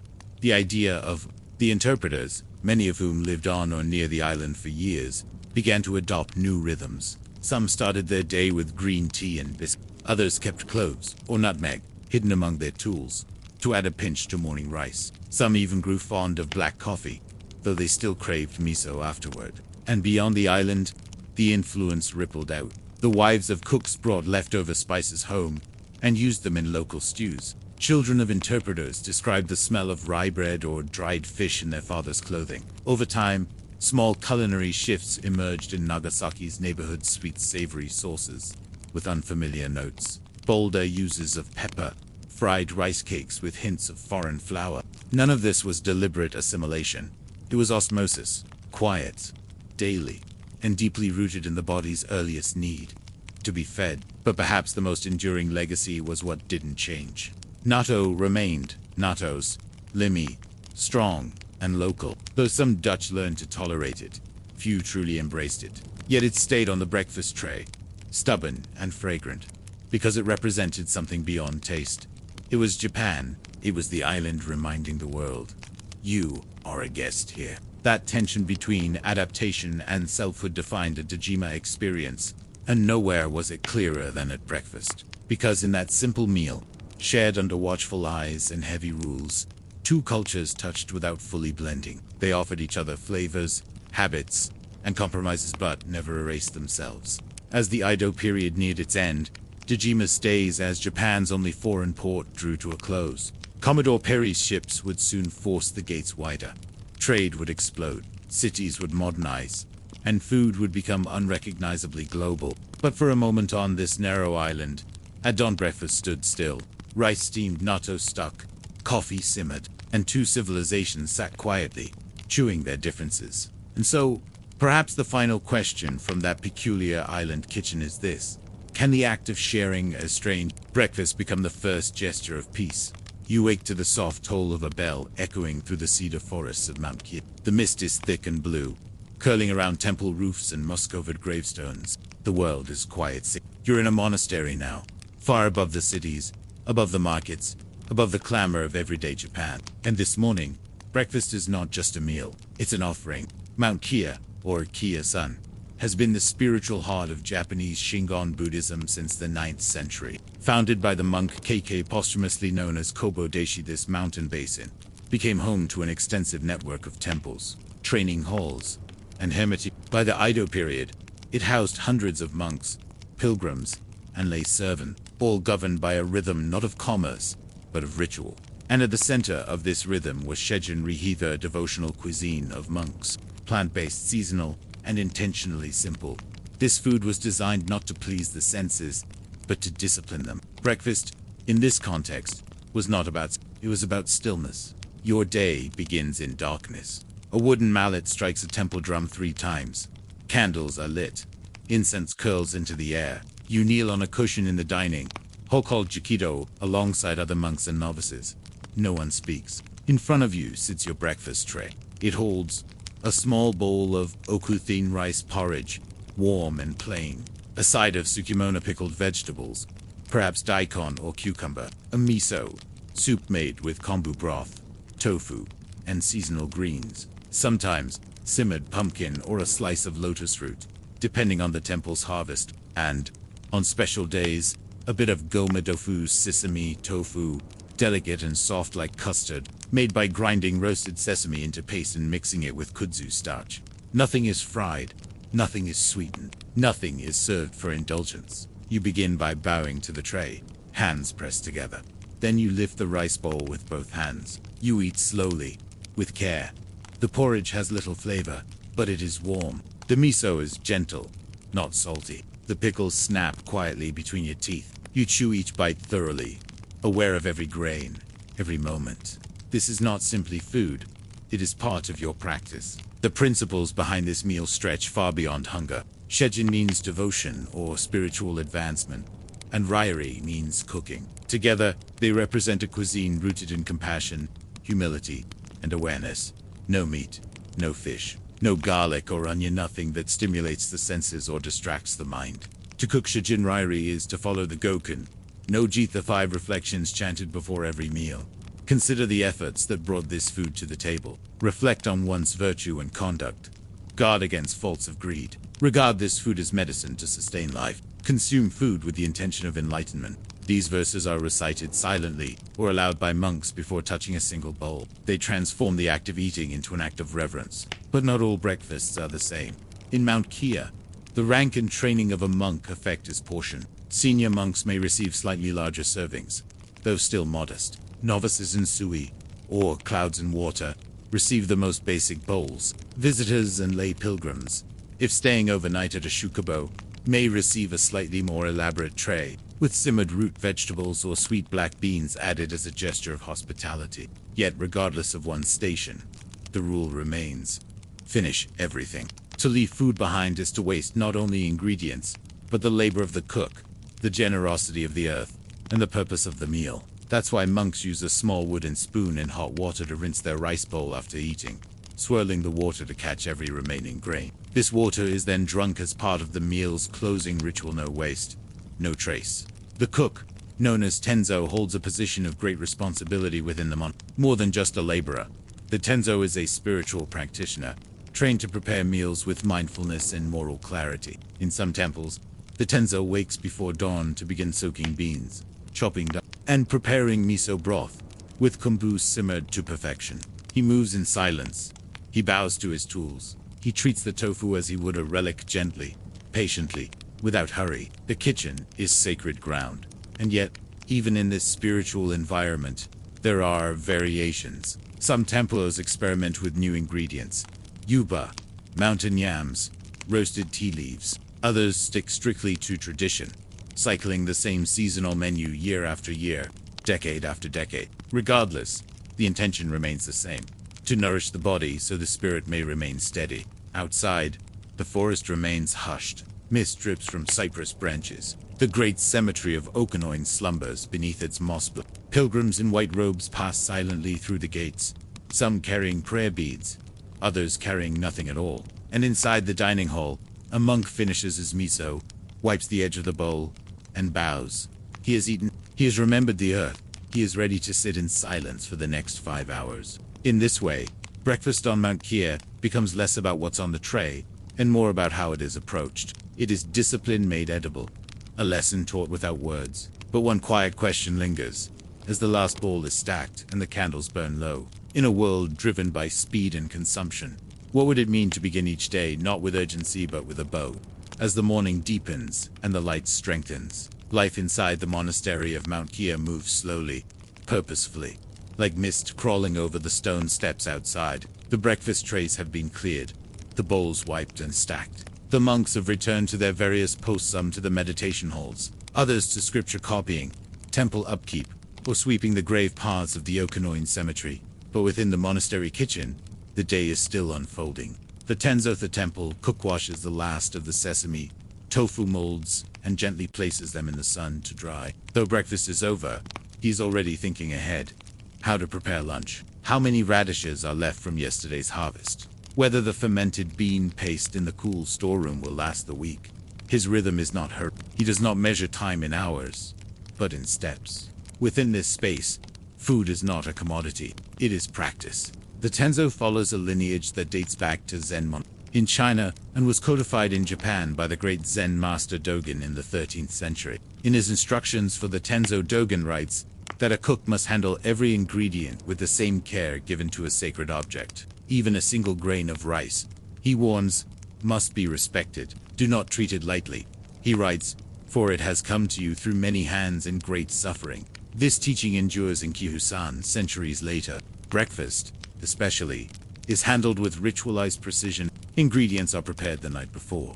Rice soaked, tofu pressed, greens washed, and wrapped in damp cloth. If a monk is ill or elderly, his tray is modified less. Rice, thinner miso, perhaps a warm rice gruel known as oat. If a novice has been misbehaving, his breakfast might be smaller, not as punishment, but as a reminder to reflect. And always, there is no seasoning for pleasure. No sugar, no garlic, no chili. Salt is used sparingly. Miso is thinned. Flavors are meant to calm the mind, not excite the senses. This is kusandan, food as instruction. The dining hall, too, speaks its own language. Floors are swept after every meal. Bowls are placed down with both hands. Monks do not reach across each other. They do not complain. They do not speak unless called to recite the 5 reflections. Those reflections hang in the air like steam from a rice bowl. Each monk carries them in silence. Have I received this food with gratitude? Am I worthy of this meal? Have I let go of greed? Will I treat this food as medicine? Can I eat with the intention to awaken? For guest-lay visitors who stay overnight at one of Kyosan's Shukubo lodgings, the experience is both humbling and alien. Breakfast is served early, often before sunrise, on a tray of lacquered black. The colors are subtle: pale tofu, green seaweed, soft brown miso. There is no coffee, and yet many guests describe a kind of peace that emerges while eating, wordlessly, with the windows open to pine-scented air. This tranquility is no accident. For monks, every element of breakfast is designed to teach balance. The softness of the rice, the sour bite of pickled plum, the quiet umami of kombu broth. These are not simply ingredients. They are a kind of internal weather, a practice in equanimity. A monk learns to accept the bitter and the bland with the same open heart. Outside the monastery walls, the world below swells with noise. Edo merchants haggle in crowded streets. Farmers rush to the fields. Fishmongers shout their prices at sunrise. But here, in the mountain air, the only sounds are wind, footsteps, and the clink of chopsticks against wood. Still, the world is not forgotten. Once breakfast is complete, a small portion is placed before the altar of Kobodishi. Though he died nearly 1,000 years ago, the monks of Kiyosan believe he remains in eternal meditation within his mausoleum. They continue to bring him food 3 times a day, every day, without fail. This morning's meal, perhaps a bowl of porridge, or a piece of simmered kabaka squash, is placed gently on the step before his tomb, with a bow. In doing this, the monks express Oketsima, the belief that all nourishment is shared, not possessed, that to eat is not to take, but to receive, and that even the dead, in their stillness, remain part of the communal table. This offering, known as Oshijin, is a reminder. Food is not ours. It is given, and in return, we offer gratitude. That sentiment shapes even the smallest parts of temple life. The compost pile is tended with care. Dishwater is used to rinse sandals. Rice bran from pickle pots is offered to garden soil. Leftover miso is thinned for soup. Waste is a moral failing not because it is inefficient, but because it shows forgetfulness of others, of the earth, of the interconnectedness of hunger and harvest. And so, breakfast here is not just about eating. It's about remembering. Remembering the rain that fell, the hand that planted, the insect that died in the soil, the mother who taught a child to hold a bowl with both hands. And somewhere in the back of the kitchen, the tenzo adds water to tomorrow's rice. Because no matter how silent the hall, how soft the light, how cold the floor, another morning will come. Another meal will be needed. Another offering will be placed before a sleeping saint. And the monk's spoon will rise again. But as you sit with this quiet image, steam rising from rice, mist curling around temple eaves, you may begin to wonder, what would it feel like to treat your breakfast as a blessing instead of a habit? By late morning, the temple begins to warm. Sunlight filters through the trees and lays long shadows across the temple grounds. In the distance, a group of pilgrims quietly makes its way through, stepping carefully between centuries-old gravestones as the crows call softly from the cedar branches overhead. Back inside the monastery walls, the echoes of breakfast have faded, but its intention lingers. In the kitchen, the tenzo has finished his morning cleaning. The rice pot is scrubbed, the ladles hung, the miso rinsed from wooden bowls. There is no clatter, no chatter. Every movement is deliberate. Each tool is returned to its place with the same mindfulness it was taken. And still, the memory of breakfast hangs in the air like incense. For the monks of Mount Kia, breakfast is not only about preparation or digesting, it is about continuity. It binds today with yesterday, this morning with the last, one breath with the next. The food is humble, but the intention is immense. The ritual continues in quiet ways. In the scroll rooms, elderly monks copy sacred texts by hand, their fingers still stained with bits of miso or rice bran from the early meal. In the temple garden, novices tend moss and sweet pine needles, while reflecting on their own behavior during breakfast. Was their posture upright? Did they chew mindfully? Did they eat too fast? Leave even a grain of rice? Such small things. But to the monks, they matter. Because to live in a monastery is to accept that enlightenment hides in the small details. The sound of sweeping, the scent of tofu steaming, the feel of warm tea in the hands. And in this context, breakfast is not a break from spiritual life. It is spiritual life. Even the act of rinsing the rice bowl after eating becomes a metaphor. Do not waste what has been given. Do not discard what remains useful. Cleanse without forgetting, and finish what you begin. For visitors to Kyosan, especially those used to modern lives, velocity, this stillness can feel profound, even jarring. A breakfast without noise, without distraction, without hurry. A meal without screens or conversations or choices. At first, it can feel like deprivation, but then something happens. A shift. The slowness begins to soothe. The blandness sharpens the senses. The simplicity feels honest. When the only task is to eat with presence, with gratitude what's left, but to be. Some visitors report that the pickled vegetables taste more vivid in this setting, that the miso feels warmer, that the rice, though plain, has a sweetness they'd never noticed before. Not because the ingredients changed, but because the eater did. For the monks, this is the point. Shijin Rairi is not meant to impress or seduce. It is not for indulgence. It is a tool, a reminder. It tells the eater, pay attention, because in this bowl of porridge is the rain that fell on the field, the hand that harvested, the heat of the fire, the earth that bore the seed, the monk who stirred the pot before dawn, and the breath in your own body, still here, still rising. The spoon then becomes a teacher, simple, wooden, unadorned. It teaches balance, awareness, and when the meal is done, the spoon is washed not because it is dirty, but because it has served. This philosophy extends beyond the temple gates. In surrounding towns, villagers who grew up with the rhythms of Kyosan often carried them into daily life. Some still recite the 5 reflections before meals. Others keep miso crocks with sacred care. A few prepare tofu in near silence, as their grandmothers did. The monastery's influence flows downhill into kitchens and markets and family breakfasts, far from the mountaintop. Even in modern Japan, where breakfast can mean coffee and toast, instant miso or convenience store rice bowls, The old spirit remains. It lingers in the hand that brushes rice from the edge of a bowl, in the habit of bowing slightly before eating, in the hush that falls over certain kitchens just before the morning meal. Because something was preserved on this mountain, something not taught through lectures or books but through soup and silence and repetition. And as you sit with that thought, imagining the last monk standing in the bowing once to the empty table before turning to leave, you may begin to ask yourself, what would happen if your first act each morning was simply to say thank you? The smell of incense lingers in the early morning air, mingling with steam rising from miso soup and the faint sweetness of white rice. Outside, the gravel path is wet with dew. Inside, the room is silent, except for the rustle of robes and the careful clink of ceramic bowls being placed on a low table.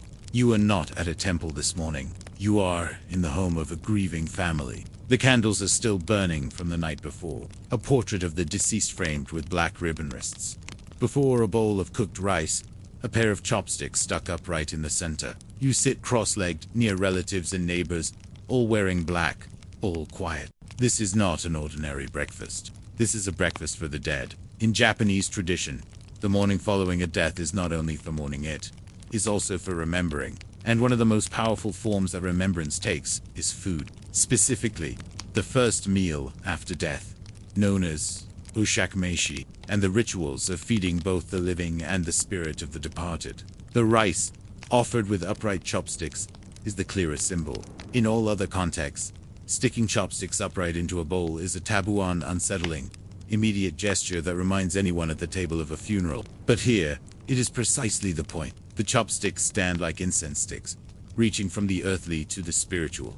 The rice is not meant to be eaten. It is meant to feed the soul on its journey to the next world. This ritualized breakfast, simple and symbolic, is prepared before any funeral ceremonies begin. The menu varies slightly by region, but nearly always includes a bowl of white rice with upright chopsticks, offered at the household altar, miso soup, sometimes made with seaweed or root vegetables, grilled fish, often served whole. A salted mackerel or dried sardine is common. Pickled vegetables, a bite of sharpness in the quiet. Green tea or water for pure. The meal is served not in joy, nor in hunger, but in acknowledgement.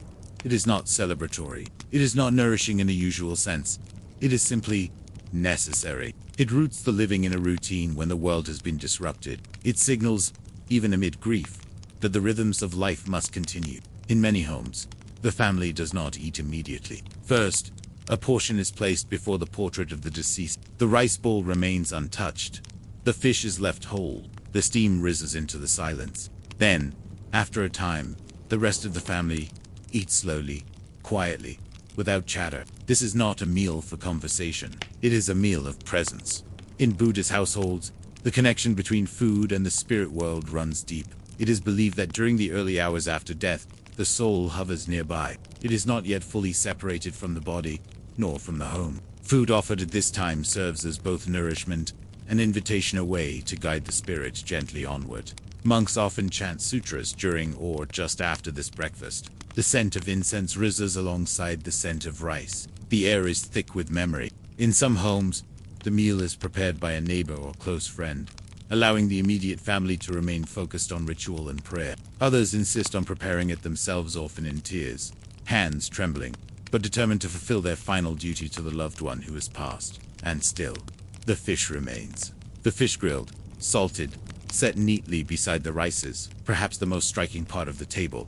It's not extravagant, it's rarely large, but its presence is deliberate. In some interpretations, the fish symbolizes passage, swimming upstream, crossing boundaries, moving from one realm to another. In others, it's simply tradition, a food that's humble, unchanging, and familiar.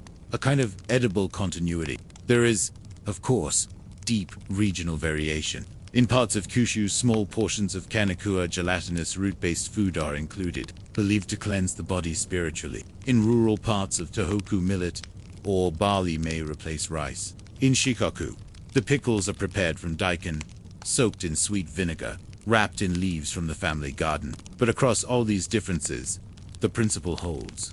The dead are fed, and in feeding them, the living remember how to keep going. Later in the day, during the wake and funeral rites, more food will be served afternoon. Guests may eat a simple bento, or be offered a spread of dishes including tofu, tempura, and sweets. But breakfast remains intimate. It belongs to the family. It is close to the body. It is part of the transition. Even after cremation, food continues to mark the passing of time. On the 7th day, the family again offers rice, miso, and fish at the home altar. They do so again on the 49th day, and again on the 1-year anniversary. Each meal is slightly different, sometimes simpler, sometimes more elaborate, but always served in the same spirit: gratitude, memory, continuity. In this way, food becomes a thread stretched across life and death. It connects the morning after loss to the mornings that come long after, when grief softens but never disappears. And so this morning, as you lift your bowl and sip your miso in silence, your heart heavy and your stomach hollow, you are doing more than feeding yourself. You are keeping something alive, something not quite new, but you might pause to wonder. In a world that tells us to move on quickly, what does it mean to eat? Slowly, quietly, and for someone who's no longer there. The day wears on, but the house remains dim. Shoshi screens are drawn to soften the sun. The candles at the altar have burned low. The bowl of rice with its upright chopsticks is still in place now, untouched, while incense continues to thread the air in delicate spirals. Somewhere, a kettle simmers quietly, making tea not for comfort, but for presence. The breakfast for the dead has ended, yet it lingers. This ritual meal, humble as it may seem, is far from isolated. In Japan's long history of funerary practice, food is served as the anchor to a process of mourning that can stretch weeks, months, even years. It is in the repetition, in the returning bowls, that grief finds its rhythm. After the initial funeral rites, the next formal observance often comes on the Shona no Kava. On this morning, the family again prepares a tray for the deceased. White rice, miso soup, and fish. The same arrangement, the same quiet, but now the meal serves a dual purpose. It both honors the departed and marks the living's first major step into a world without them. The logic behind the timing draws from Buddhist cosmology. It is said that the soul journeys through various trials in the weeks following death, gradually detaching from its earthly ties. The 7th day is the first checkpoint on that path. Food is laid out, to guide, to sustain, to remind the spirit it is not forgotten. Often, the fish is salted more heavily than usual. This is no accident. Salt in Japanese funerary tradition holds deep spiritual meaning. It purifies. It protects. Guests at a wake may receive a small packet of salt to sprinkle on themselves before re-entering their own home, warding off bad luck. In breakfast offerings, the salt on the fish becomes both seasoning and safeguard, an invisible shield between worlds. And yet, for all the solemnity, there is tenderness. Many families personalize these meals. If the deceased loved mackerel more than sardines, that is what's served. If she used to slice pickled eggplant extra thin, that becomes the garnish. If he always drank green tea with 2 spoons of roasted rice, someone makes sure that's what sits beside the miso bowl. These are not grand gestures, but they matter. They say, "We remember." In some regions, breakfast for the dead is accompanied by spoken words. Simple phrases like, "Eat," or "Gomen nasai," whispered at the altar. Not all families do this. Some prefer silence. Others leave written notes beside the rice bowl, folded quietly beneath the chopsticks. These small, human touches blur the line between ritual and relationship. And what of the living? After placing the offering, the family eats again. This time, it may be slightly more relaxed. There might be soft conversation, a niece fussing with her sleeves, a cousin pouring second cups of tea, but the tone remains hushed, respectful, almost suspended in time. It is in these breakfasts repeated daily or weekly after a death that mourning becomes manageable. Not cured, not resolved, but given shape. The act of preparing rice, of boiling miso, of cleaning the grill, allows the bereaved to do something. Grief, so often abstract, becomes momentarily tangible. And the fish remains at the center of the table. Sometimes it's grilled, sometimes dried, sometimes, in the countryside, it's simmered with sake and ginger until the bones soften, but it is always served whole. In Japanese culture, a whole fish represents completeness. The hope is that the soul, now separated from the body, can feel whole again in spirit. In rare cases, families avoid fish entirely, replacing it with a vegetable offering boiled pumpkin, simmered burdock root, or a favorite local delicacy of the departed. Buddhist vegetarianism influences some of these choices, but more often than not, fish is retained as a link to the sea, to life, to movement between worlds. This intersection where food meets mourning also influences the behavior of guests. When visitors come to pay their respects, they are often offered food in return. Not a feast, but a gesture.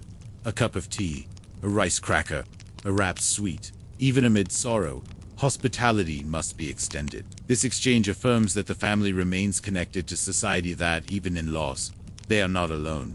And sometimes, visitors bring food of their own. Dried seaweed, a bundle of pickles, a jar of miso from their hometown. These gifts are not only practical, they are symbolic. They say, "We carry your grief with you, and we bring nourishment to help you through it."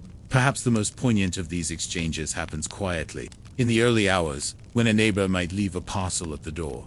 No note, no words, just breakfast ingredients: rice, tofu, daikon wrapped in cloth, as if to say, "Here, begin again." Because in the aftermath of death, what else is there to do? You boil water, you cook rice, you set a place at the altar, you eat, and through that repetition, through the strange comfort of miso and steam and salted fish, the question of what now becomes ever so slightly more bearable. Still, one can't help but wonder, when food becomes language between the living and the dead, what is it, exactly, that we're trying to say? The 49th day approaches. It has been 7 weeks since the funeral, and the family has prepared a final breakfast for the journey. Once again, the rice is steamed. Once again, the chopsticks stand upright. Once again, a fish is grilled, placed with quiet care beside a bowl of miso soup that steams gently into the morning light. But this time, something is different. This breakfast marks the last of the Korean, the intermediate mourning period in Japanese Buddhist tradition. According to custom, the soul of the departed has been judged in 7 weeks of spiritual evaluation, each marked by food offerings and prayers. On the 49th day, it is believed the spirit moves on, no longer lingering near the home but continuing toward rebirth. And so, this morning meal is both farewell and blessing. The family rises early to prepare it. The dishes are chosen with care, sometimes reflecting the favorite ingredients of the departed, other times chosen for symbolic purity. Lotus root, with its holes, revealing clarity. Pickled plum, for resilience. The fish, as always, is served whole, unbroken, complete, facing east toward the light. The breakfast tray is set at the home altar. A fresh candle is lit. A new bowl of tea is placed. Some families burn a letter with the meal, folded paper inscribed with hopes and apologies, messages of forgiveness or gratitude. Others simply sit, watching the steam rise, listening to the soft rustle of wind against the house. It is a moment of stillness before letting go. This breakfast is not only for the dead, it is for the living, for those who must now return more fully to the world, carrying both memory and absence. And the act of eating together, quietly, reverently, serves as a bridge between what was and what must now be. In the meal's simplicity lies its grace. There is no need for feast or flourish. The power of the ritual lies in its repetition. For 7 weeks, the same gestures have been performed. Rice, rinsed and steamed, miso stirred and warmed, fish laid neatly on a tray, and in this gentle routine, grief has been given form, softened by steam and salt and habit. After the 49th day, the nature of breakfast begins to shift again. The daily offerings at the altar may become monthly. Eventually, they may be reserved for specific anniversaries. 1 year, 3 years, 7 years. But the memory remains rooted in the morning. Even when the food is no longer offered physically, the act of eating may carry its echo. A son, now grown, pauses with his chopsticks in hand before a bowl of rice and miso, and recalls the breakfast he once prepared for his mother after her death. A daughter, visiting home, adds a piece of grilled mackerel to the table, not because anyone asked, but because it feels right. These gestures continue in quiet kitchens and temples across the country, woven into daily life so seamlessly that they might go unnoticed by outsiders. But for those who have lived the ritual, for those who have mourned and remembered through food, of a bowl of miso carries a weight. Every grilled fish, a memory. In some temples, the practice is preserved more formally. On designated days, monks serve meals to honor the dead. Trays of vegetarian dishes set before tablets, inscribed with the names of those long gone. The food is not touched. The monks eat separately after the ritual ends. The point is not consumption, but recognition. The dead are still part of the meal. Even in contemporary Japan, where funeral customs have evolved and mourning practices grow more diverse, This deep link between food and remembrance persists. In nursing homes, elderly residents sometimes ask for funeral rice, plain white rice with pickles and green tea. It makes them feel close to their ancestors. In family restaurants, quiet altars sometimes stand in corners, with a steaming bowl of rice beneath a black and white photograph. And in rural homes, a grandmother may still rise before anyone else on the anniversary of her husband's death, place a tray by the altar, and whisper itadakimasu to the man she once shared her breakfast with for 40 years. Because to eat for the dead is not just about honoring the past. It is about reminding the living that life, however fleeting, is best remembered. Not in monuments, but in the quiet acts we do every day. In food shared, in bowls filled, in silence kept. And so, as the final grains of rice cool on the altar, as the incense curls upward one last time, and the morning sun finds the edge of the tatami mat, a question lingers. When the rituals fade and the candles go out, what remains of us, if not the meals we once shared? It's barely light in the alleys of Nihonbashi, but the smoke has already started to rise. Thin wisps drift from clay chimneys and rusted pans, curling above the tile rooftops in sleepy spirals. You walk slowly, barefoot on damp cobblestones, the hem of your robe trailing the morning dust. Somewhere, a cart creaks. Somewhere, rice simmers, and somewhere just ahead, a child is cooking breakfast for strangers. This is not the breakfast of samurai or monks. There are no lacquered trays, no silent reflections, no offerings to the dead. This is Edo, in its rawest form, its lowest tier. These are the children of the kitchen fire. And for them, breakfast is not ceremony, it is currency. Edo, in the late Tokugawa period, was one of the largest cities in the world. Over 1 million people packed into its twisting streets, living in tenement blocks, merchant rows, and temple quarters. Beneath all that structure, beneath the landlords and the scribes and the carpenter, lived another class entirely. The street children. Some were orphans. Some were runaways. Some had families but were sent to work. They lived under awnings, in the backs of shops, in makeshift shelters beside canals. And many of them, especially the older ones, found their place in the one space always burning. The food stalls. In early morning, before the sun cleared the rooftops, the city's tiny street kitchens stirred to life. Oil pots were warmed, fish bones boiled for broth, grains soaked in clay basins. The fire was stoked with whatever wood-burn sticks, paper, charcoal crumbs, and around these fires, children gathered. They chopped, they swept, they stirred, and in return, they were fed. Most didn't own the stalls. Those belonged to elderly widows, failed merchants, or cooks to pour to rent shop. But the children were the ones who made them run. They fetched water, hauled rice, sacks, served bowls, and for their labor, they were given breakfast. A rice ball, a bowl of barley gruel, a skewer of miso-glazed tofu. But it was enough. The food they served was meant for laborers' cheap filling. Hot dishes like okayu, a watery rice porridge, sometimes laced with seaweed or scallion ends, odin, simmered daikon, fish cake, and tofu in soy broth. Miso dengaku, skewered tofu slathered in miso and grilled over open coals. Tamago cake, gohan, raw egg, over hot rice when eggs were available. Ochazuke rice, with hot tea poured over it, topped with crumbs of dried fish. The children often ate whatever was left, scraps, broth bottoms, overcooked rice. But there was pride in those meals. Pride in having earned them. Pride in the warmth they offered before the city fully woke. They were called kajikayo, fire children, not because they played with fire, but because they worked beside it, day after day, bowl after bowl, feeding people who would never ask their names. And over time, some of them became cooks themselves. A few, barely into their teens, took over abandoned stalls. They learned to stretch broth with radish peel, to fry tofu in shallow oil, to serve steaming rice from a single pot to 10 customers. They weren't chefs, they were survivors, and they made breakfast possible for hundreds. Some became local legends. One boy, known only as Jen, was said to cook 200 bowls of okyu. Another, a girl nicknamed Mame, sold grilled tofu for 5 mon cheaper than anyone in the district and had a line before sunrise. No records remain of them, of course, only the memories of travelers who passed through, noting the quiet efficiencies of these nameless children who fed an empire's foot soldiers.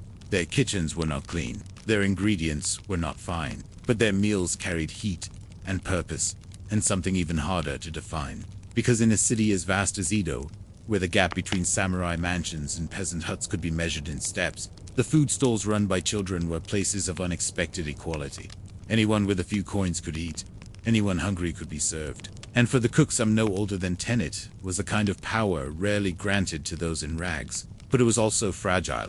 The city's fire codes were strict. Unauthorized cooking fires could be fined or doused. Street stalls were routinely cleared. The children had to be quick able to vanish with their pot, their rice scoop, their bundle of cloth. And they did. Many lived in a half-packed state, ready to move, to restart, to rebuild their tiny kitchens under a new awning. Still, each morning they returned. Each morning, the pot was lit. And each morning, breakfast was served to carpenters, messengers, farmers, travelers, to those with calloused hands and tight wallets. The children fed them all, because even in hardship, even when sleeping under broken roofs and patching holes in their sleeves, they knew that breakfast mattered. It warmed the stomach, it steadied the hands, it made the day possible. And so, as the smoke rises through the alleyways, as fish broth bubbles and rice clumps steam beneath a thin cloth, you might pause to wonder, in a city of rules and rituals, who truly kept the morning alive. The sun begins to rise over the tiled rooftops of Edo, casting golden light across the narrow alleys and wooden walkways. As shops unlock their shutters and samurai begin their daily errand, the fire children are already several hours into their shift. The morning rush is at its peak. They move quickly barefoot, smoke-streaked sleeves tied up. You see one ladle broth with practiced grace into a chipped ceramic bowl. Another flicks miso onto skewers without looking. A girl crouches by a cracked pot, blowing gently to keep the coals alive. The air smells of soy, fish, and burning wood. And behind it all, the quiet hum of survival.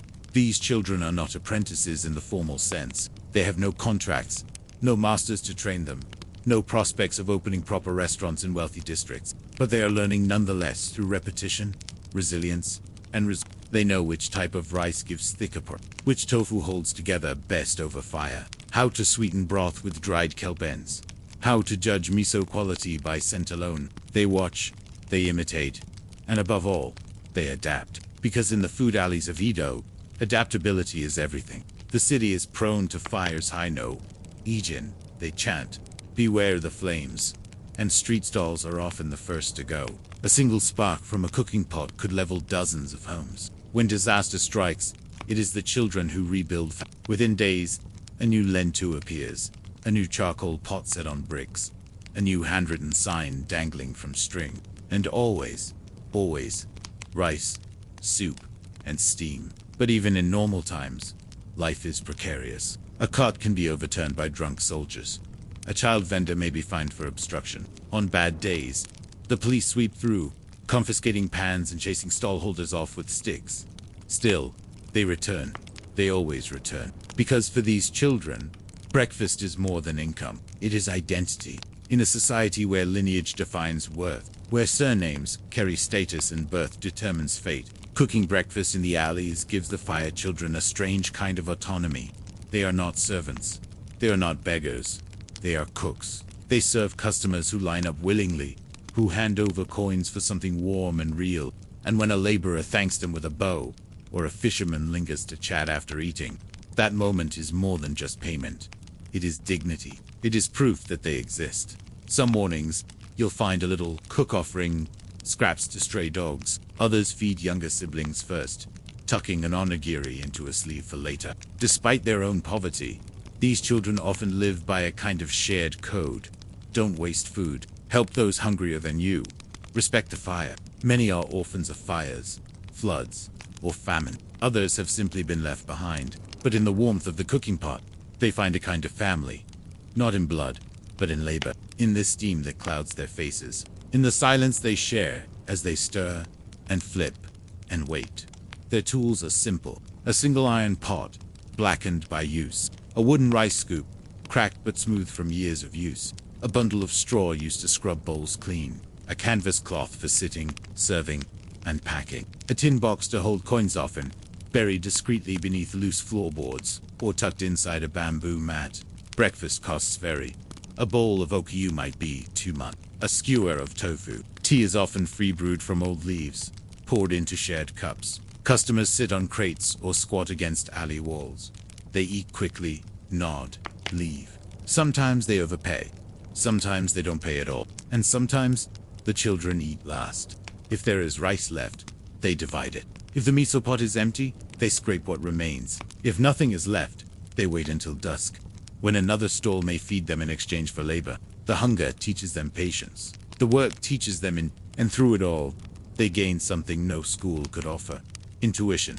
They know how to read a customer's walk who is broke, who is honest, who is troubled. They know which alley gets the morning sun, which corner floods in rain. They know when to raise prices by a mon, and when to give food away without a word. They become experts, not in cuisine, but in survival. And yet, amid all this grit, moments of beauty flicker. A girl wipes down her stall with careful pride. A boy hums as he stirs meat. Two siblings split a pickled plum, laughing, their cheeks streaked with that. For a few seconds, you could almost forget the hardships, because the stall could be gone tomorrow. The pot could crack. The firewood could run out. A customer might not return. A cough might become something worse. The street, after all, is never kind for long. And yet, the fire burns. The breakfast bubbles. And somewhere in the alleys of Edo, a nameless child hands a bowl to a stranger, smiles, and bows, as if to say, "Here, Ita made this. I exist." But as you watch the smoke rise and the bowl empty, you might wonder, what happens to the children who learn to feed everyone, but are never truly fed themselves? The day is long now, and the fire children of Edo have already packed away their morning pots. Some are gone entirely off to nap under shop eaves, or scrub dishes in exchange for lunch, while others remain in their little cooking corners, quietly counting coins or washing bowls with used tea leaves. But not all of them rest. In the quiet hours between breakfast and the next rush, they gather at the river or in back alleys to share stories. Stories of hard customers. Stories of new tricks for stretching broth. Stories of lost friends. They talk softly, their bodies tired but their hands still moving, peeling ginger, knotting bundles of scallions, rewrapping rice sacks in frayed cloth. These children do not attend school. Many cannot read, but they possess a kind of knowledge that lives in fingers and feet. They know when miso is scorched before it smells. They know how long to soak beans by moonlight. They know which rooftops will let them sleep without getting wet, and which alley cats bite. This is not the knowledge that society praises, but it is survival. Sometimes, a fire child grows up. If they are lucky, they secure a job at a proper tea house or noodle shop, earning a wage and a place to sleep. A few even inherit old stalls from elders who watch them work, passing down chipped pots and loyal customers. These stories are rare but not unheard of. More often, though, they simply disappear. No record, no grave, no shrine. They live in the memory of a dish, the shape of a burned scar, the way a street corner smells at dawn. Some people in Edo notice, regular customers who ask, "Where's the girl with the shaved head?" Or, "Didn't there used to be a tofu boy here?" But the city forgets quickly. A new face steps in. A new bowl is served. And so, the cycle turns. Yet even in their absence, the influence of these cooks lingers.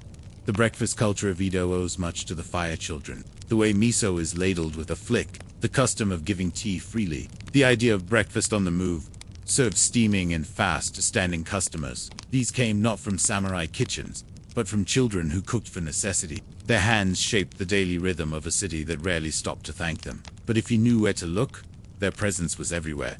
In the cracked pots, mended with wire. In the smoky corners where the cobblestones were dark with soot. In the bowls carved with symbols no adult could explain. Some customers remembered them more vividly than they expected. Years later, a merchant might recall a winter morning when a child handed him an extra rice bowl without charging. Or a soldier might remember how a girl offered miso soup the day his brother died. Small gestures, forgotten names, lasting warmth. That's what the fire children left behind. And though Edo would later fall its shogunate toppled, its name changed to Tokyo, those early morning rituals of street breakfast never truly disappeared. They evolved into ramen carts, into rice bowl shops, into the convenience store bento box. But the spirit remained. Hot food, early, cheap, and served with a quiet kind of care. Modern Japan rarely sees barefoot cooks in alleyways anymore, but the roots are still there, beneath the concrete, in the scent of soy broth, on cold mornings. And perhaps, even now, If you find yourself walking through an empty Tokyo street just after dawn, you might catch the shadow of a child crouched over a small flame, stirring miso with one hand and holding a chipped bowl in the other, waiting for a customer, waiting to be seen, waiting to matter. So as the morning hush settles, and the alley fades into sunlight, one final question remains. In a city of order and greatness, who fed its soul when no one else would, it is still dark when you wake. The chill of the tatami seeps into your knees as you kneel. Your armor rests beside yulacard plates stacked neatly, cords coiled with care. Outside, the world is hushed, except for the soft clatter of a cooking fire being stoked, somewhere just beyond the inner wall of the camp. You breathe in deeply.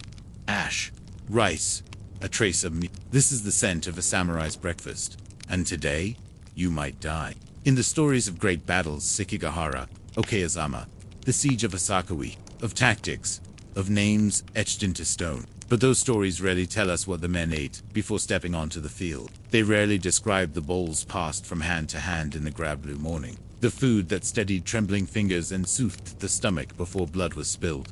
But the meals mattered, because you cannot swing a sword on an empty belly. In a samurai camp on the eve of battle, the kitchen fires never fully slept. Cooks, usually lower-ranking foot soldiers or hired peasants, began preparations in the deep night. They worked quickly, quietly, sometimes in the rain, sometimes in silence, knowing that by dawn, hundreds of men would need to eat. What did they prepare? That depended on rank, on resources, on season. For the highborn commanders, the breakfast might include steamed white rice, freshly polished, packed tight for stamina, miso soup, sometimes with wild greens or dried tofu, salted or dried fish, grilled and shared, pickled vegetables for flavor and preservation, roasted tea to warm the chest and clear the head.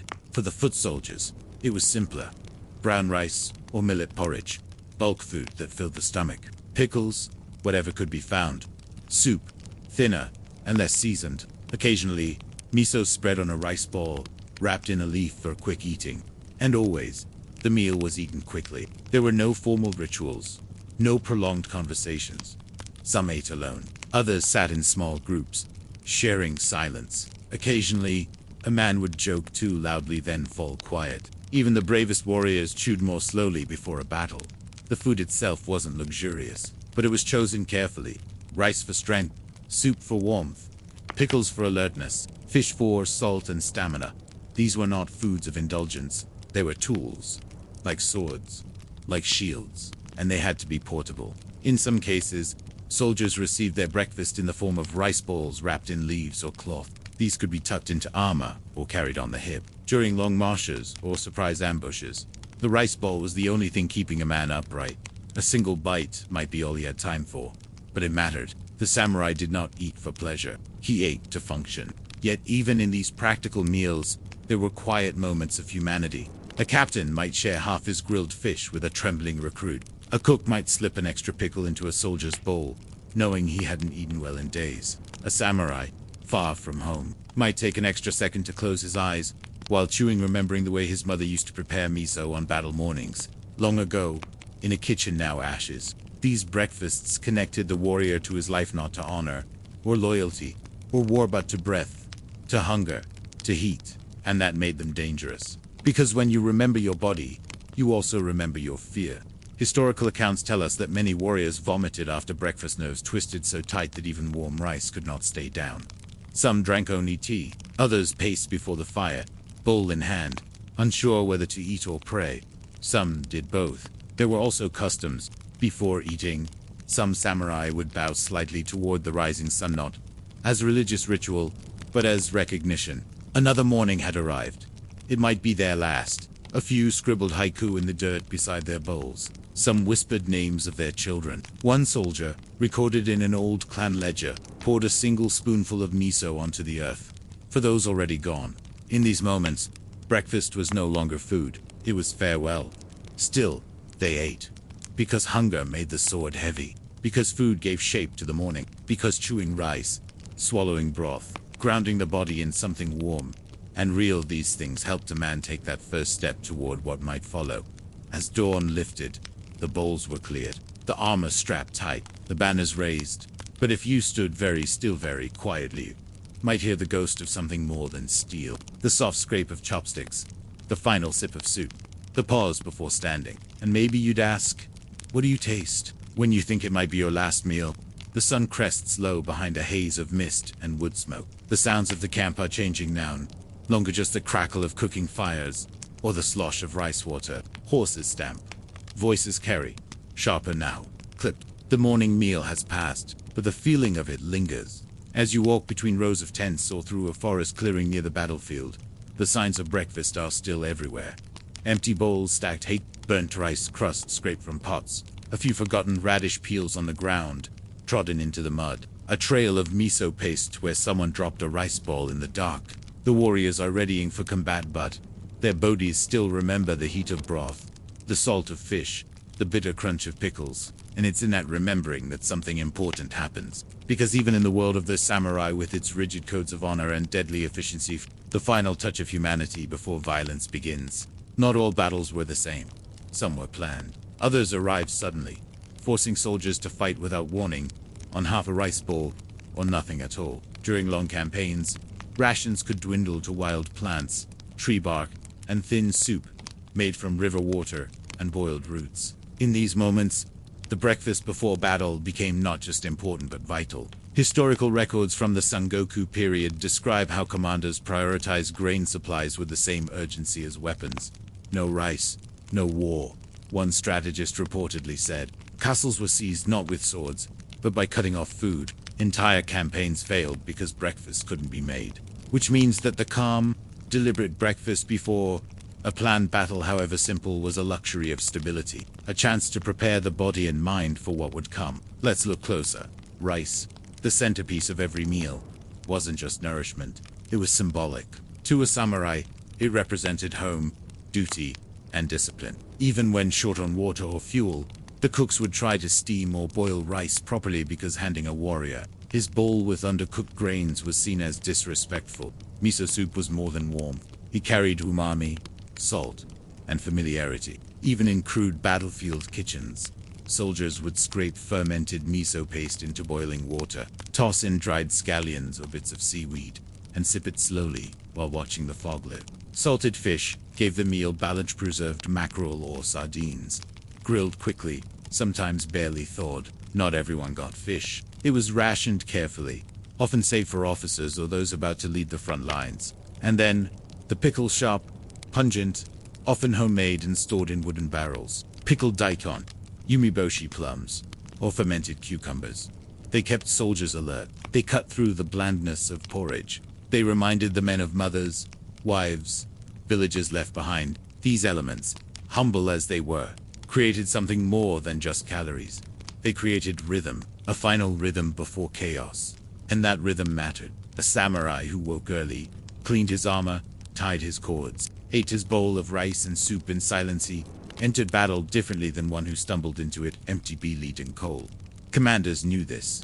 Meals were timed with military precision. In some armies, bells rang when breakfast began, another when it ended. And always, the warriors ate, facing east toward the light. Sometimes, they ate in pairs, shoulder to shoulder, without words. Other times, alone beneath a pine tree, kneeling beside a creek, holding the bowl in both hands, as if in prayer. Some recited poetry while they ate. Others sharpened blades between bites.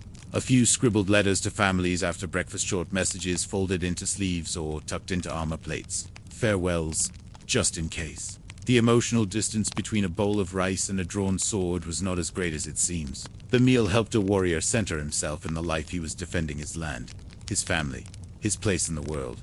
And yet, for all this ritual and structure, the food itself was often unremarkable. Lukewarm, undersalted, sometimes burnt. But to the man who ate it, it meant everything. Because when your next meal is uncertain, the last one is sacred.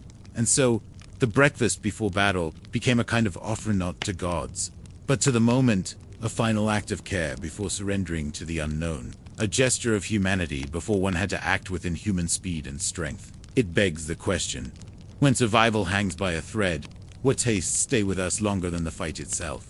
The field is quiet now. The shouting has faded. The clash of blades, the gallop of hooves, the death drizzle softened by time. as if the land itself prefers to forget. The smoke has drifted away. The banners lie torn and muddied in the grass, and among the scattered spears and broken armor, there are fragments more intimate. A wooden rice scoop, a lacquered miso bowl, a wrinkled napkin stained with soy, remnants of a meal eaten before death, long after the battles. These were the things left behind. Not swords, not poems, not armor, but bowls, trays, a few grains of rice, hardened and dry, because breakfast was always the last act of the living. In post-battle reports, some written by monks, others recorded in clan ledgerzukans of death, are often methodical. How many men fell where they were struck? Which units broke? Which commanders held the line? Rarely is food mentioned, and yet, in temple vaults and old war chronicles, we find scattered references to the last meals of the fallen. One samurai, it was said, placed his rice ball on a flat stone before mounting his horse intending to return. He did not. Another soldier, wounded but alive, recalled the taste of pickled plum between his teeth as arrows darkened the sky. It was the most vivid flavor of my life, he wrote in his journal. Sharp, bright, alive. A retainer of the Takeda clan, captured after a skirmish, begged for miso soup before his execution. When asked why, he said simply, "So my stomach remembers warmth." For the samurai, death was never far, but neither was the kitchen fire. Even after the battle, breakfast rituals continued, especially among the survivors. In the days following a fight, cooks prepared meals, not just for nourishment, but for mourning. In makeshift camps or temple grounds, they cooked rice and miso, for those who lived and sometimes, for those who didn't. Small bowls were set out for the dead, just as they might be at a family shrine. Steam rising into morning mist, the silence deep, the grief unspoken. In this way, breakfast became memorial. Some commanders carried the tradition forward. On anniversaries of major battles, they held quiet ceremonies where veterans shared the same food they had eaten that morning. Barley rice, pickles, a sip of roasted tea. It was an act of remembrance, not of victory, but of presence, of having once sat beside a comrade and eaten before fate pulled them apart. This echoes down into modern Japan. In some countryside temples, ceremonies are still held each year to commemorate fallen warriors. Offerings are made small trays, with miso soup, grilled fish, and a perfect rice bowl placed on bamboo leaves. These aren't for show. They are echoes. The last meal, served again. The breakfast before battle, remembered. And perhaps this is why the story matters. Because in all the grandeur of samurai legend, the blood-soaked fields, the soaring flags, the poetry of steel, we often forget the tenderness of the moments before. The trembling hands tying armor cords, the slurp of hot broth in the dark, the tiny prayer said over a bowl of rice. In those moments, the samurai was not a symbol. He was a man, hungry, awake, afraid. He ate not to prove honor, but to stay human. And so, the bowl becomes the truest relic of his life. Not the sword, not the crest, but the vessel that held the last warmth he would know. Passed to him by a cook who never fought, served beside a comrade who may never return, eaten in the quiet hour before the drums began. So now, as the battlefield grows still and the sun sets low over the distant pines, you might find yourself asking, when the war is over and the stories are gone, what if the thing worth remembering was the soup? The first beams of dawn filter through layers of silk screens, casting faint shadows on polished wooden floors. Somewhere in the inner chambers of Kyoto's imperial palace, a bell chimes softly, once. Then again, the day has begun. You rise slowly from your straw-filled futon, adjusting the sleeves of your 12-layered robe. You are not a farmer or a monk or a foot soldier. You are a court attendant, one of dozens who serve in the shadow of the emperor himself. And this morning, like every morning, begins with a meal not for you but for him. This is the Heian court in the early 900s. A world of perfume, poetry, and precise rituals. A world where the colors of your robe must match the season. Where handwritten letters are judged not just by content, but by ink tone and scent. A world where breakfast is less about hunger and more about hierarchy. But make no mistake, people still eat. And the emperor eats first. Breakfast in the Heian court was known as Asa no Zenda morning meal. It was not simply a matter of nutrition. It was a statement, a performance, a ritual gesture that confirmed the emperor's continued health and divine authority. And like all things in this cloistered world, it followed strict protocol. His meal was served on low, lacquered trays, sometimes gold leaf, often black or crimson with matching bowls arranged in geometric balance. Each tray had its own set of dishes, and each dish had its own symbolism.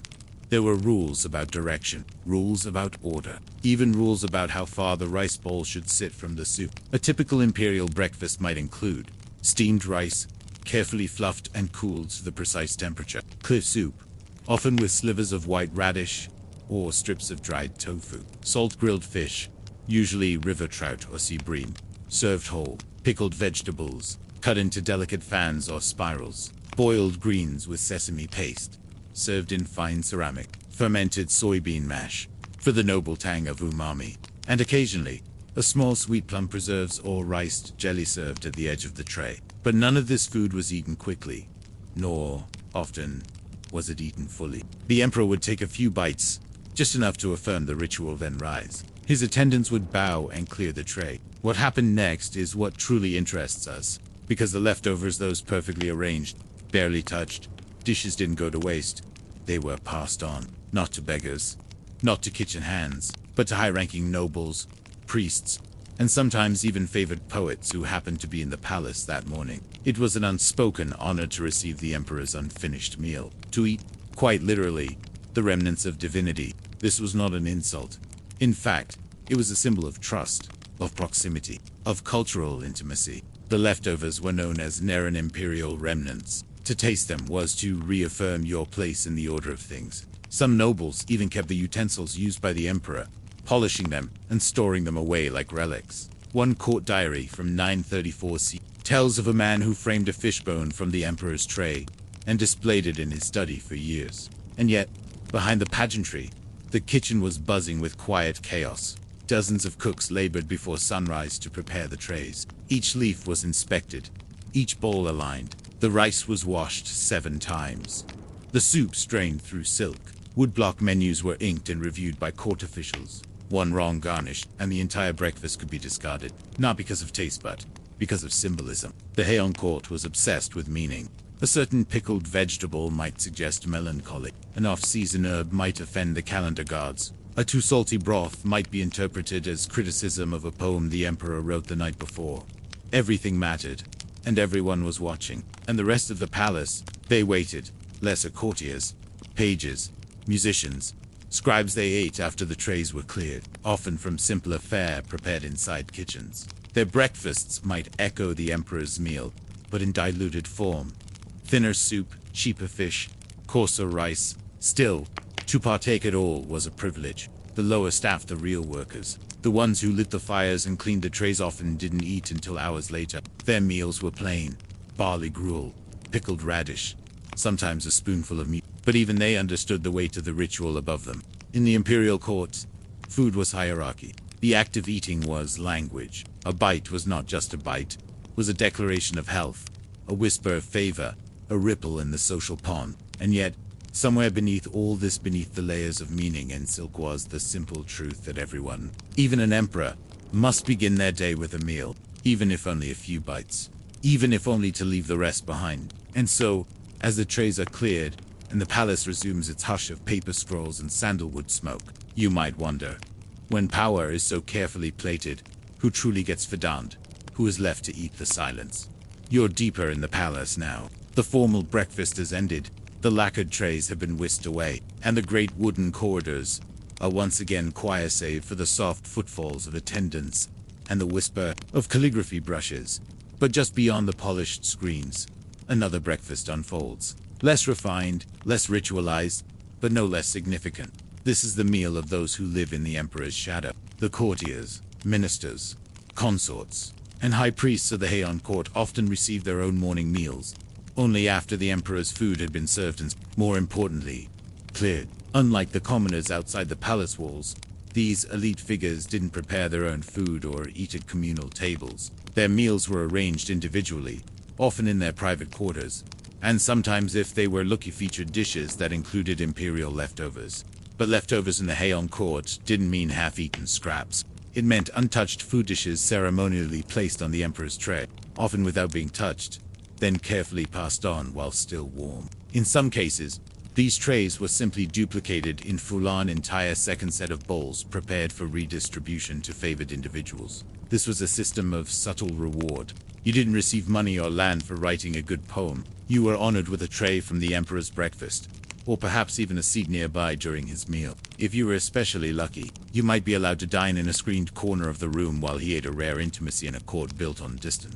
The menu for these noble breakfasts mirrored the emperor's in tone, but varied in detail. For instance, a courtier might receive rice seasoned with quinoa, young leaves of the Japanese prickly ash, bright and slightly peppery, eggplant marinated in miso, then grilled and sliced thin, white miso soup with cubes of tofu and a scattering of edible flowers, salt-cured trout, dried over charcoal, sliced and arranged with plum blossoms, green tea served in shallow ceramic cups, the leaves ground fresh that morning. These meals were served on smaller trays than the emperor's, but still followed the aesthetics of the flavors. Textures all had to harmonize with the time of year and the social status of the recipient. And while these nobles dined in elegance, their minds were rarely at ease. To receive imperial food was a delicate privilege. It meant you were seen, but also expected to behave impeccably. A misplaced comment, a too quick bite, or an indelicate reaction could undo months of political positioning. Court diaries are filled with strange and fascinating entries about food. One poet records in spring of 972 that he was served a dish of salted yam, the exact hue of a cloud before rain, and spent the entire meal composing a verse instead of eating. Another complains of being served pickled ginger on an unlucky day, interpreting it as a coded insult. Another writes of dreaming about miso soup after being denied access to the morning feast for 3 weeks.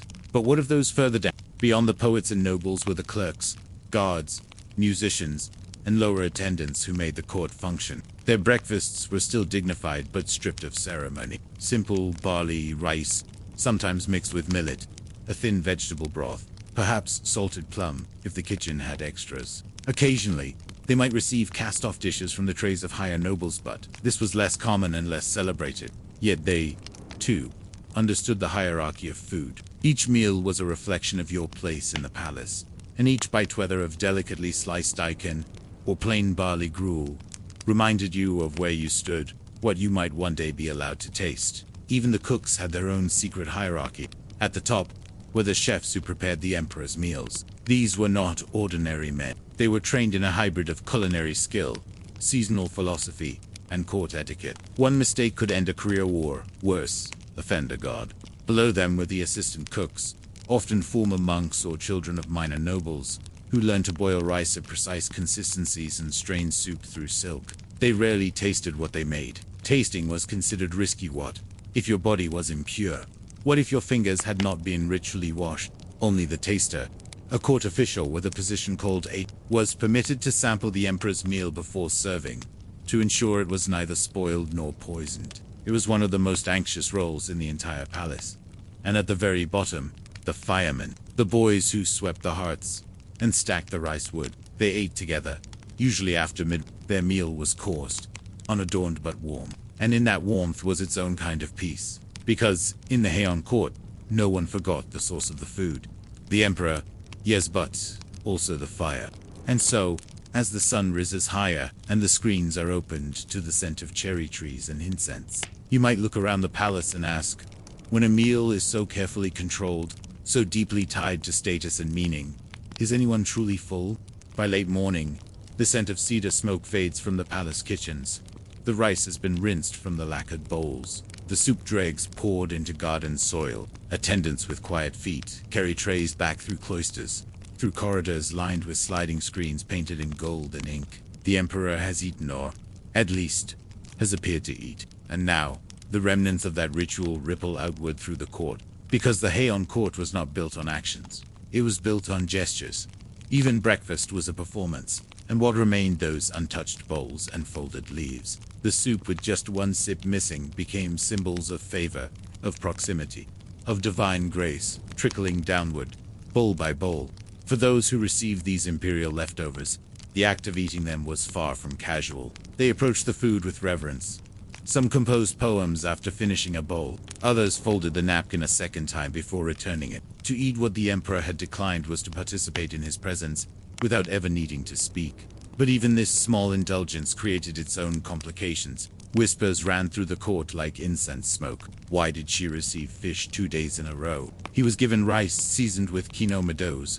It'd mean promotion. I heard the emperor didn't touch the miso today. Bad omen. Breakfast became a language, and everyone was listening.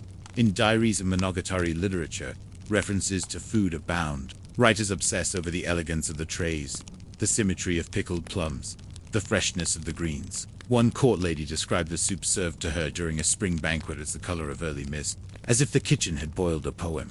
Another wrote of being denied imperial food for a full month after submitting a poorly received verse. Her entries, once full of elaborate culinary metaphors, dwindle into silence during that period. This was the true nature of food in the Heian court. It was never about sustenance. It was about your place in the poetic, spiritual, and political order. And yet, beneath this rarefied world, the palace kitchens themselves were earthy and loud. Fires crackled, pots boiled, water was carried upstairs in even the most graceful slice of salted yam had been handled by hands calloused from waking before dawn. There, among the steam and the stone floors, the cooks laughed quietly or grumbled under their breath, worrying over a miscut daikon or a cracked ceramic bowl.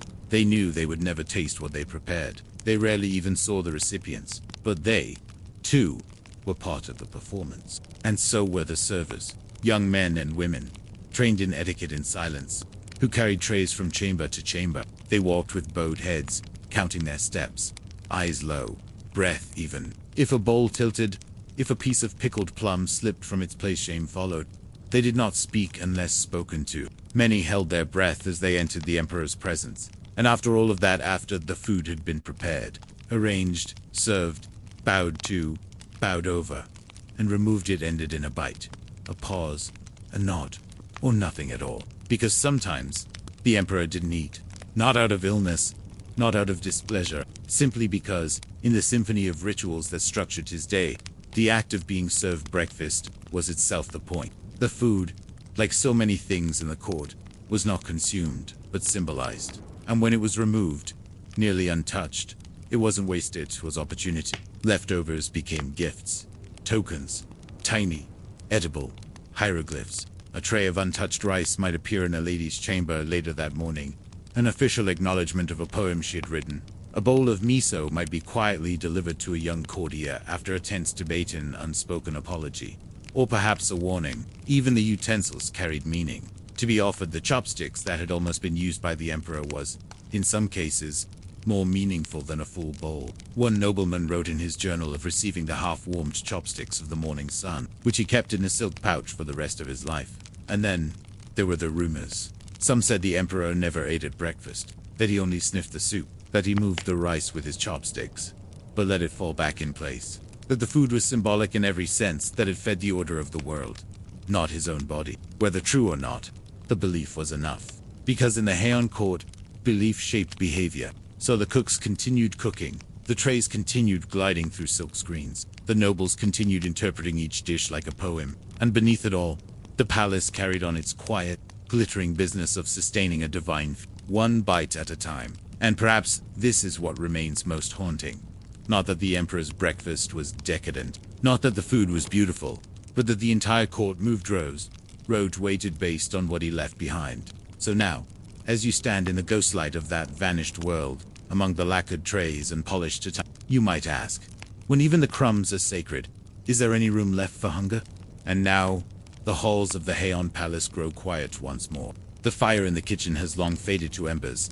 The lacquer trays return to their cabinets, and the air once filled with the scent of miso and charcoal has, somewhere behind silk partitions, attendants doze lightly, the edges of their robes curled like waves against a bowl rests beside a candle, untouched. Outside, the breeze stirs the blossom-laden branches, rustling like old parchment in the hush of dawn. You can almost hear the gentle click of chopsticks being placed just so, the hush of footsteps on polished wood, the whispered rustle of layered silk.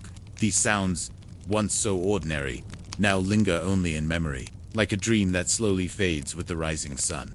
The rituals of a world long past so delicate, so careful, are now still. The emperor's breakfast is over. The poems have been written. The dishes have been washed. And with each passing century, the meaning behind every grain, Every gesture dissolves softly into time. But for now, in this moment, you've walked through that world. You've seen what others forgot, and you've rested in the quiet spaces between meals and meaning, between hunger and honor. So let your breath deepen, let your thoughts loosen. There is nothing left to do but drift. You are safe now, far from the palace walls and the watching eyes of court. Nothing is expected of you. No tray to carry, no robe to arrange. Just this hush, this warmth.